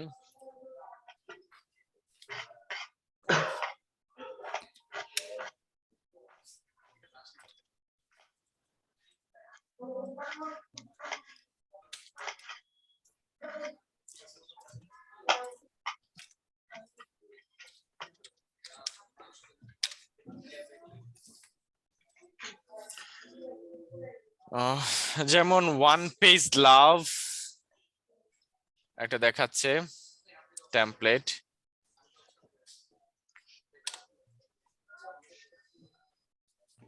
এখানে অবশ্য বিভিন্ন রকমের, আচ্ছা এটা ক্লিক করলাম। সাইড ইন্সপায়ারও ভালো সাইট। আচ্ছা এগুলো হলো একটু মানে out of the box thinking এর কাজ করব। আমরা একটা কাজ করি, বেটার হয় আমরা চলে যাই হলো ইসে থিম ফরেস্ট। কোথায় যাচ্ছি? themeforest.net। কোথায় যাব? themeforest.net এই ওয়েবসাইটে গিয়ে আমরা ধরেন হলো ফাইল দেখতে পারবো, যে ইউআই টেমপ্লেটের মধ্যে গিয়ে দেখতে পারবো যে Figma file, XD file, sketch file, দুটার মধ্যে পার্থক্য আছে। এখান থেকে সার্চ করবো, যেগুলো আসবে ওয়ার্ডপ্রেস আর এগুলো হচ্ছে টেমপ্লেটস গুলো আসবে, দুটার মধ্যে পার্থক্য আছে। পার্থক্যটা আমি একটু দেখিয়ে দিচ্ছি। আমি এটার মধ্যে ফিগমা ফাইলগুলো আগে দেখাই। ফিগমা ফাইলে আসলাম, এখানে অনেক রকমের ফাইল আছে যাদের কাজগুলো অ্যাপ্রুভ অবস্থাতে আছে। যে কোনো ধরনের ওয়েবসাইট লাইক কর্পোরেট ওয়েবসাইট গুলো আমরা দেখতে পারি, কর্পোরেট বা ডিজিটাল এজেন্সির লাইক ডিজিটাল এজেন্সি, এটাতে গেলাম, ওদের এটাতে গেলাম, এটাতে যাই, এখানে অনেক অনেক আছে, একটার ভিতরে আবার অনেকগুলো। এটা ওপেন করলাম না, দেখেন এটাতে ক্লিক করি, এই যে একটা ওয়েবসাইট করছে, পুরো ফুল একটা ওয়েবসাইট করে দিয়েছে। এই যে অ্যামোজো ডিজিটাল এজেন্সি ফিগমা টেমপ্লেট। তো কয়টা টেমপ্লেট দিয়েছে তারা? প্রায় 1 2 3 4 5 6 7 10 15টার মতো। এটা ক্লিক করছি, ক্লিক করলে দেখেন পুরো ওয়েবসাইটটার ল্যান্ডিং পেজটা, কি ফার্স্ট পেজটা কিন্তু চলে আসছে, দেখাচ্ছে পুরোটা। এটা কিন্তু টেমপ্লেট মানে ফিগমাতে ডিজাইন করা। তো দেখেন এটার মধ্যে এই যে home menu bar, title, banner text, after then হচ্ছে এই যে টাইটেল একটা সেকশন শুরু হয়েছে, we are full stack digital agencies consultancy service, এটা একই সেকশনের মধ্যে এই আর একটা সেকশন শুরু হয়েছে, আওয়ার সার্ভিস গুলো এইভাবে লিখছে, ডিজিটাল এক্সপিরিয়েন্স এইভাবে লিখছে, ডিজিটাল মার্কেটিং স্ট্র্যাটেজি এইভাবে লিখছে, আওয়ার কেস স্টাডিজ এভাবে লিখছে। মানে এক এক এটা এক স্টাইলে করছে ওরা। আবার আমি যদি আরেকজনেরটা যাই, বানিজো, তারপর হচ্ছে ড্রাগো, বানিজোর প্রথম পেজটাতে যাই। আরো পেজগুলো তো যেগুলো আছে সেগুলো তো আমরা দেখবোই, যেমন আমরা তো একটা পেজ দেখলাম, ও কি হলো, আমরা তো একটা পেজ দেখলাম, কিন্তু আরো পেজ গুলো আছে, এটা দেখবো, এগুলো দেখবো। ভিতরের পেজ গুলো কি, ইনার পেজ গুলো যেগুলো কন্টাক্ট আস, অ্যাবাউট আস এর প্রত্যেকটার ভিতরে পেজ গুলো যেগুলো আছে সেগুলো আমরা দেখতে পাচ্ছি আমার টিম। সো বানিজোর এখানে আসলাম। বানিজোর ওয়েবসাইটের প্রথম লুকটা হচ্ছে এরকম, খুব সুন্দর করছে। দেন হচ্ছে এই যে টাইটেল একটা সেকশন, এই একটা সেকশন দেখেছেন, এরা আবার এই স্টাইলে করছে।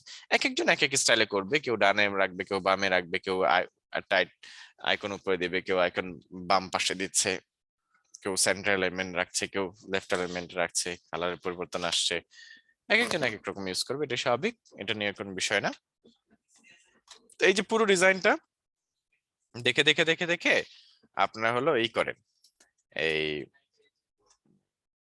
করেন, তা হচ্ছে স্কেচ করবেন প্রথমে, হ্যাঁ, আবার হলো হাই ফিল্টার ওয়্যারফ্রেমটা করবেন। ক্লিয়ার ব্যাপারটা কি বলছি? জি স্যার। এবং এই যে গ্যাপ গুলো মেনটেন করে করে করে করে কাজ করবেন। দরকার হয় এই যে এটাকে পুরোটাকে সেভ অ্যাজ দিয়ে, ইমেজ দিয়ে সেভ করে নিয়ে গিয়ে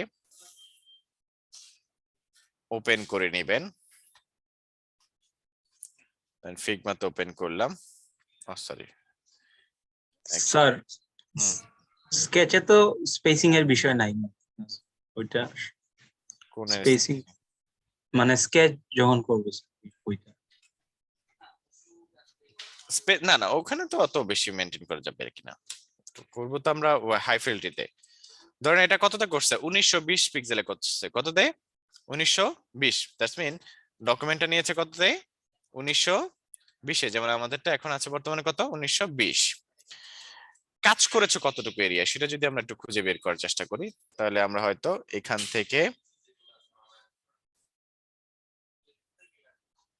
এই 1170-এ কাজ করেছে, কততে 1170, যেটা স্ট্যান্ডার্ড কাজ করে সাধারণত সবাই 1170। দ্যাটস মিন আমি এটাকে ক্লিক করলাম, ক্লিক করার পর লেআউটে গেলাম, লেআউট 12টা কলাম দিব, 12টা কলাম দিয়ে আর দুই পাশ থেকে যদি আমরা 100 গ্যাপ রাখলাম 30, এন্টার, আর দুই পাশ থেকে আমরা খালি রাখবো হচ্ছে 375 করে, 375 যদি রাখি তাহলে আমরা কলামের উইথ হচ্ছে 70 করে, মাঝখানের গ্যাপ হচ্ছে 30 করে, এন্ড দুই পাশে 375 করে রাখা মানে হচ্ছে মাঝখানে আছে হচ্ছে 1170। আমাদের মূল কন্টেন্ট দেখেন, সমস্ত টেক্সট যা আছে সব কিন্তু ওই 1170-এর এই এরিয়াটার মধ্যে।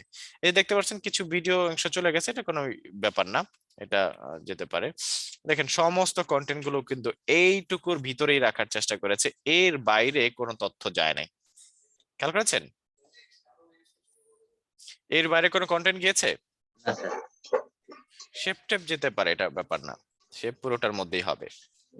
বাট কাজ করব আমরা পুরো ব্যাপারটা, সমস্ত কন্টেন্ট গুলো থাকবে কোথায়, আমার এই 1070 যে এরিয়াটা আছে সেই এরিয়াটার মধ্যে থাকবে আমাদের পুরো কাজটা।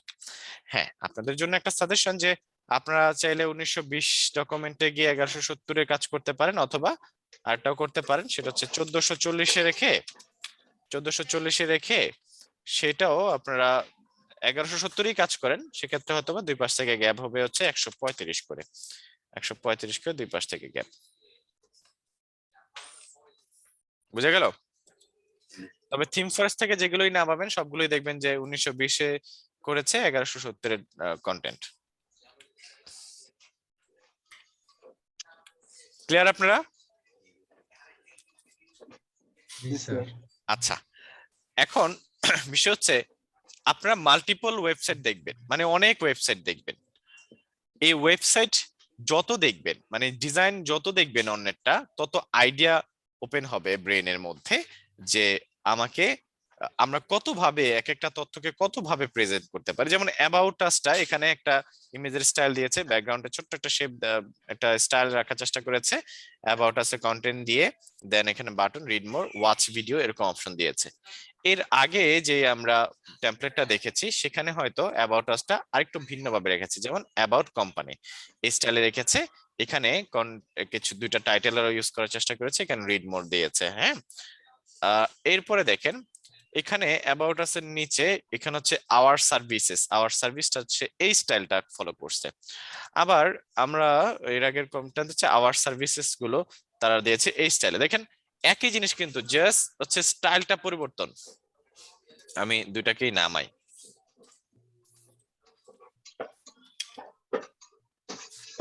আচ্ছা, একই জিনিস খেয়াল করেন।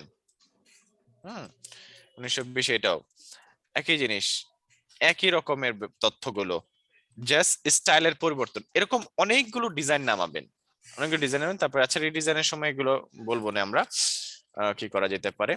তো দেখতে পারবো যে আইডিয়া আসবে যে আসলে একই জিনিসগুলোই তো বিভিন্ন রকমের শুধুমাত্র পরিবর্তন করতেছে। তাহলে আমরা যখন নিজে নিজে একটা ডিজাইন করব তখন এই আইডিয়াগুলো আপনারা মাথায় থাকবে যে এই ধরনের স্টাইল করা যেতে পারে, এই ধরনের দিতে পারি, এটার মধ্যে এটা এভাবে ফলো করতে পারি।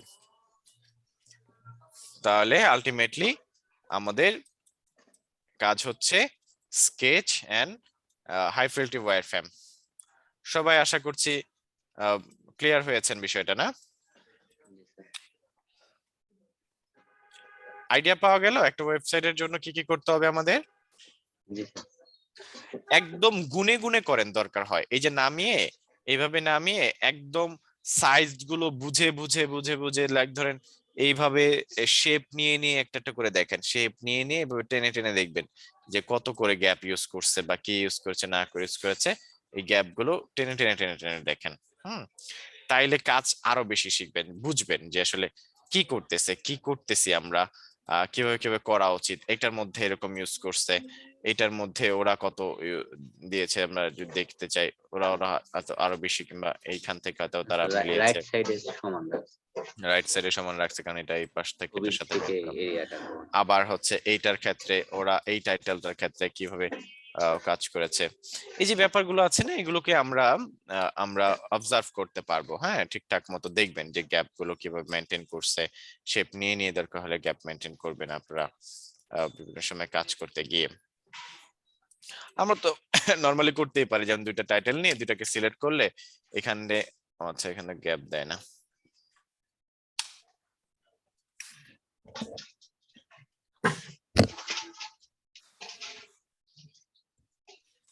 নরমালি ভাবে আমরা অল্টার প্রেস করলে দেখতে পারি যে কত গ্যাপ আছে দুইটার থেকে। একটা গ্যাপ প্রেস করলে আবার অল্টার প্রেস করলে আমরা দেখতে পাই যে গ্যাপ কত আছে। নরমালি মাউসটা রেখে কিবোর্ড থেকে অ্যারো প্রেস করলে আমরা গ্যাপ বুঝতে পারি যে কত করে গ্যাপ আছে না আছে। সবাই আই থিংক বাড়ির কাজ বুঝে পেয়েছেন, এবং আমি চাই যে সম্পূর্ণ ওয়েবসাইটের মানে একটা পেজ ল্যান্ডিং পেজের করেন, যেহেতু নেক্সট একদিন পরে ক্লাস, অনেকগুলো করা দরকার নেই, একটাই করেন, সুন্দর করে করেন। পারবো না সবাই? আর ল্যান্ডিং পেজের এই যে ওয়্যারফ্রেম করার জন্য যে সমস্ত কালার গুলো ইউজ করব, সেক্ষেত্রে কালার কিন্তু গ্রে কালার সব, দেখেন একদম লাইট এন্ড ডিপ কালার। আমরা হয়তো কি করতে পারি যে যে কোনো একটা ওয়েবসাইটে গিয়ে এই যে ধরেন এটারই কি করলাম, আমরা সেভ করে নিলাম, সেভ করে নিয়ে এই কালার গুলোকে আমরা সেট করে নিলাম যে এই কালার গুলোই আমরা হয়তো ইউজ করব, শুধু এই কয়টা কালার ইউজ করবো। সেক্ষেত্রে আমি কি করব, এটা শেপ নিব, এইভাবে শেপ নিচ্ছি 1 2 3 4 5 দেখি একটা আই ড্রপার দিয়ে এই একটা কালার, আই ড্রপার দিয়ে এই একটা কালার, স্টক গুলো অফ করে দিই, আই ড্রপার দিয়ে এই একটা কালার, সরি এটা একই, আরেকটা কালার আসছে, এটা deep, deep black and then আছে ব্যাকগ্রাউন্ডে তো হোয়াইট কালারই আছে। আর কোনো কালার আছে? আর কোনো কালার নাই, তবে হয়তো ফন্টের কালার আছে। বড় করে দেখতে হবে, ছোট করে ফেলছি। ফন্টের কালার আছে, ফন্টের কালার আছে। আর এই ফন্টের কালারটা থাকতে পারে, দেখে। আচ্ছা, এটা ফন্ট আর ডিপ কালারটা এটা সেম সেম কালার দিয়েছে। তো এই দুইটা 4টা কালার দিয়ে কমপ্লিট করা, 4টা কালার দিয়ে কমপ্লিট করার পুরোটা সম্পূর্ণটা। আমার মনে হয় যে আপনার বিষয়টাকে পুরোপুরি বুঝতে পেরেছেন। এখানে দুইটা কালার আছে কিনা, নাকি একটাই কালার, কালার দেখে নেবেন এবং এই কালারটা সেভ করবেন। একটা কালার গুলো সেভ করবেন কিভাবে? কালার স্টাইলে গিয়ে সেভ করলে সবগুলো কালার সেভ হয়েছে, হয়েছে না? আমি সিলেক্ট করলাম, সিলেক্ট করে কালারসে গিয়ে প্লাসে ক্লিক করলাম, সবগুলো সেভ হলো। তাহলে আমি যখনই কাজ করতে যাব শেপ নিলাম, কোন কালারটা দিব, এই কালার না এই কালার না এই কালার, সাথে সাথে সেট করে ফেলতে পারছি। এটার ভিতরে এটা রাখলাম, Ctrl+C Ctrl+V,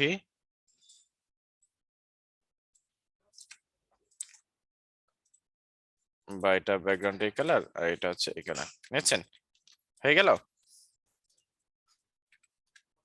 হচ্ছে ব্যাপারগুলো। তা আমরা এই এই কালার গুলোকে এখান থেকে চাইলে আগে সেট করে নিব, সেট করে দেন হচ্ছে কাজ করার সময় আমি কাজগুলো করব। হ্যাঁ স্যার বলেন, এবার বলেন। এটা পেজে সর্বোচ্চ কয়টা কালার ইউজ করলে পেজটা মানে মার্জিত থাকে? সর্বোচ্চ আসলে এগুলো ডিপেন্ড করে কোথায় কোনটা ইউজ করছেন, তবে একটা বেস কালার প্রাইমারি কালার একটা ইউজ করা ভালো। একটা যেমন এই যে এই কাজটা করছে কি শুধু রেড কালার দিয়ে, তাই না? এই কাজটা করছে কি ভায়োলেট কালার দিয়ে। প্রাইমারি কালার এটা রেড, আর সাথে ব্ল্যাক। ব্ল্যাক যেমন এটা হোয়াইট তো থাকেই স্যার, ব্ল্যাক এন্ড হোয়াইট তো সব জায়গাতেই থাকতে পারে, এটা ব্যাপার না। বাট প্রাইমারি একটা কালার হচ্ছে কি রেড। এই রেড এর বাইরে কোনো কালারই ইউজ করে নাই সে, করেছে ওই রেড এর একটা গ্রেডিয়েন্ট যে ইউজ করছে, ওই গ্রেডিয়েন্ট দিয়ে পুরোটাই শেষ। রেড এর বাইরে কোনো কালার ইউজ করে একদম শেষে চোখে পড়ার জন্য সম্ভবত অরেঞ্জ ইউজ করছে। আর এখানে ভায়োলেট, ইমেজ গুলো একটু ভায়োলেট ভায়োলেট টাইপের দিছে যাতে মানানসই হয়, দেখেছেন? সমস্ত জায়গাতে হোবার হবে যেখানে ভায়োলেট টাইপের এই ফন্টটাই এই কালারটা ইউজ করছে। এই হচ্ছে বিষয়। আর একটা কথা ছিল স্যার, আমি নেক্সট ক্লাসে কাজ করতে গিয়ে অনেক একটু মানে প্রবলেম ফিল করছি। যেমন হচ্ছে আমরা যেমন ওই হোম বাটনটা নিয়ে ওটাকে আমরা যখন হচ্ছে Ctrl+D দিয়ে ডুপ্লিকেট করতে যাচ্ছি, তখন ওই হোম বাটনটাকে আমাদের গ্রুপ করা লাগবে না কি করা লাগবে, ওই যায় মানে কনফিউশন হয়ে যাচ্ছে। কোনটার হোম বাটনে কি হয়েছে? মানে 2-3টা যেমন ওই যে যেমন এখানে অ্যাবাউট আছে, সার্চ আছে, পেজ আছে, এটা যে ডিসটেন্সটা বজায় রাখার জন্য ডুপ্লিকেট যে লেয়ারটা আমরা ব্যবহার করি, ডুপ্লিকেট। তো ডুপ্লিকেট করতে গিয়ে তখন আমার প্রবলেমটা হচ্ছে আমি গ্রুপ করা পরে ডুপ্লিকেট করব না আগে করব, আর ডুপ্লিকেটের কাজটা হইছে কিভাবে? একটা কি কোনোভাবে কি করতে পারছেন? স্যার আমি ওই যে রিপিট গ্রিড দিয়ে সারি করছি, কিন্তু মানে মানে একটা চেঞ্জ করলে সবগুলো চেঞ্জ হয়ে যাচ্ছে। একটা লেখা চেঞ্জ করলে সবগুলো চেঞ্জ হচ্ছে? আচ্ছা, রিপিট গ্রিডে তো এমনই তো আর কি হয় না, লেখা চেঞ্জ করলে চেঞ্জ হওয়ার কথা না স্যার। এই যে অ্যাবাউট কই চেঞ্জ হইলো? ডুপ্লিকেটটা একটু যদি দেখাতেন আমার প্রবলেমটা। Ctrl+D দিয়ে তো একটার পর একটা হয়ে যাচ্ছে, কিন্তু আমি Ctrl+D দিচ্ছি একটার পর একটা হচ্ছে না। এটা কোন ভাবে কখন করছিলাম এই ডুপ্লিকেটটা? এটা সম্ভবত স্ট্যাকিং করার পর মেবি Ctrl+G দিয়ে যখন আমি গ্রুপ দিচ্ছি এটা, তখন এই যে স্ট্যাক করতে বলে, তাই না? এবং এটা আমি রাইট সাইডে হয়তো স্ট্যাক করে নিচ্ছি, দেন গ্যাপ যদি আমি দেই, গ্যাপ যদি দেই আমি হয়তো ধরেন আমি 10 পিক্সেল করে গ্যাপ দিলাম, সরি এটা না। এখন ধরেন আমি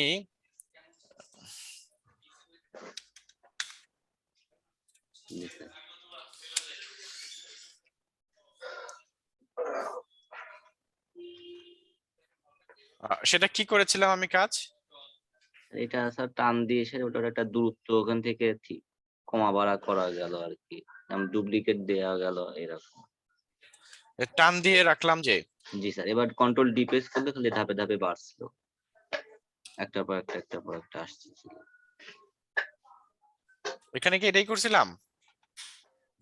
একটা রাউন্ড কি যেন রেক্ট্যাঙ্গেলের ভিতরে বাটনটাকে এরকম করছিলেন আর কি। স্টাক প্যাডিং করে।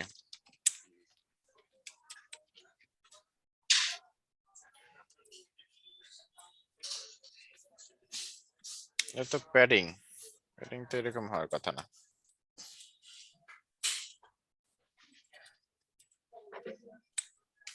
এই যে হইছে, স্যার এইটাই আমার হচ্ছে না, এটা মানে কিভাবে এটা হলো, এটা একটু আমি করতে এটা গেলে হচ্ছে আমরা ধরেন হচ্ছে যখন এই একটা ফাইল নেই, এটা ফাইল নিয়ে যখন একটা গ্রুপ করি, কন্ট্রোল জি প্রেস করে যখন গ্রুপ করি, হ্যাঁ, তাহলে আরো পিছনে যদি যাই, কন্ট্রোল জি প্রেস করে যখন গ্রুপ করি, এটা গ্রুপ হয় এবং এটা একটা স্ট্যাক দিয়ে প্যাডিং সেট করে দেয় যে কত গ্যাপ, পিক্সেল গ্যাপ। আচ্ছা আচ্ছা লাইক ধরেন আমি হয়তোবা 15 পিক্সেল দিয়ে দিলাম, হ্যাঁ, প্যাডিং এ দিয়ে দিচ্ছি। দেন এই যে অংশটা আছে না, ধরতে হবে কোনটা জানেন? ধরতে হবে হচ্ছে নিচেরটাকে, ভিতরেরটাকে, এই বাইরেরটাকে না, ফ্রেমটা না, ভিতরেটা ধরতে হবে। ভিতরটা ধরে কন্ট্রোল ডি প্রেস করলে দেখবেন যে ই হচ্ছে। তখন থিকনেসটা কমা বলা স্যার। এই যে স্যার এখান এই যে এখন যে গ্যাপটা যে 10 করে আছে, ধরেন আমি জি, জি, এখান জি। থেকে যদি আমি বাড়াই দেই, যে এখান থেকে বাড়াই দিলে এই যে বাড়তেছে, সরি একটা ধরা আছে, আমি যদি পুরোটা ধরি, এই 10 করে দেওয়া আছে, 15, এই জায়গাতে আমার একটু প্রবলেম হচ্ছে আর কি। 20 হইছে। দেখি স্যার, ট্রাই করলে এখন আমি কমালে বাড়ালে, একটা কমালে বাড়ালে অটোমেটিকলি ওগুলো অটোমেটিক হচ্ছে লেয়ারটা, মানে যে থিকনেসটা আমি রাখছি, মানে স্পেসটা ঠিক থাকবে। আই থিংক ক্লিয়ার আপনারা। জি স্যার। আর কারো প্রশ্ন আছে? Hello yes please. স্যার, আমাদের ক্লাসরুমে মনে হয় ওই অ্যাসাইনমেন্টটা এড করা হয়নি, আগের ক্লাসেরটাও। অ্যাসাইনমেন্টটা না? জি স্যার। করেছেন অ্যাসাইনমেন্ট? জি স্যার, করছিলাম, ওইটা দিয়ে দেবো স্যার, এটা আমার ডেস্কটপে আছে।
ঠিক আছে সবাই, তাহলে ভালো থাকবেন, বাসার কাজ রইলো, প্রচুর কাজ করতে হবে, ঠিক আছে? আর আমি ওই স্লাইডটা আপনাদের দিয়ে দেওয়ার চেষ্টা করব। স্যার অ্যাসাইনমেন্ট গুলো স্যার দিয়ে দিন স্যার, ক্লাস ওকে, অ্যাসাইনমেন্টটা আমি ক্রিয়েট করে দিচ্ছি। ভালো থাকবেন সবাই, আল্লাহ হাফেজ। আসসালামু আলাইকুম স্যার। আসসালামু আলাইকুম। ওয়ালাইকুম আসসালাম।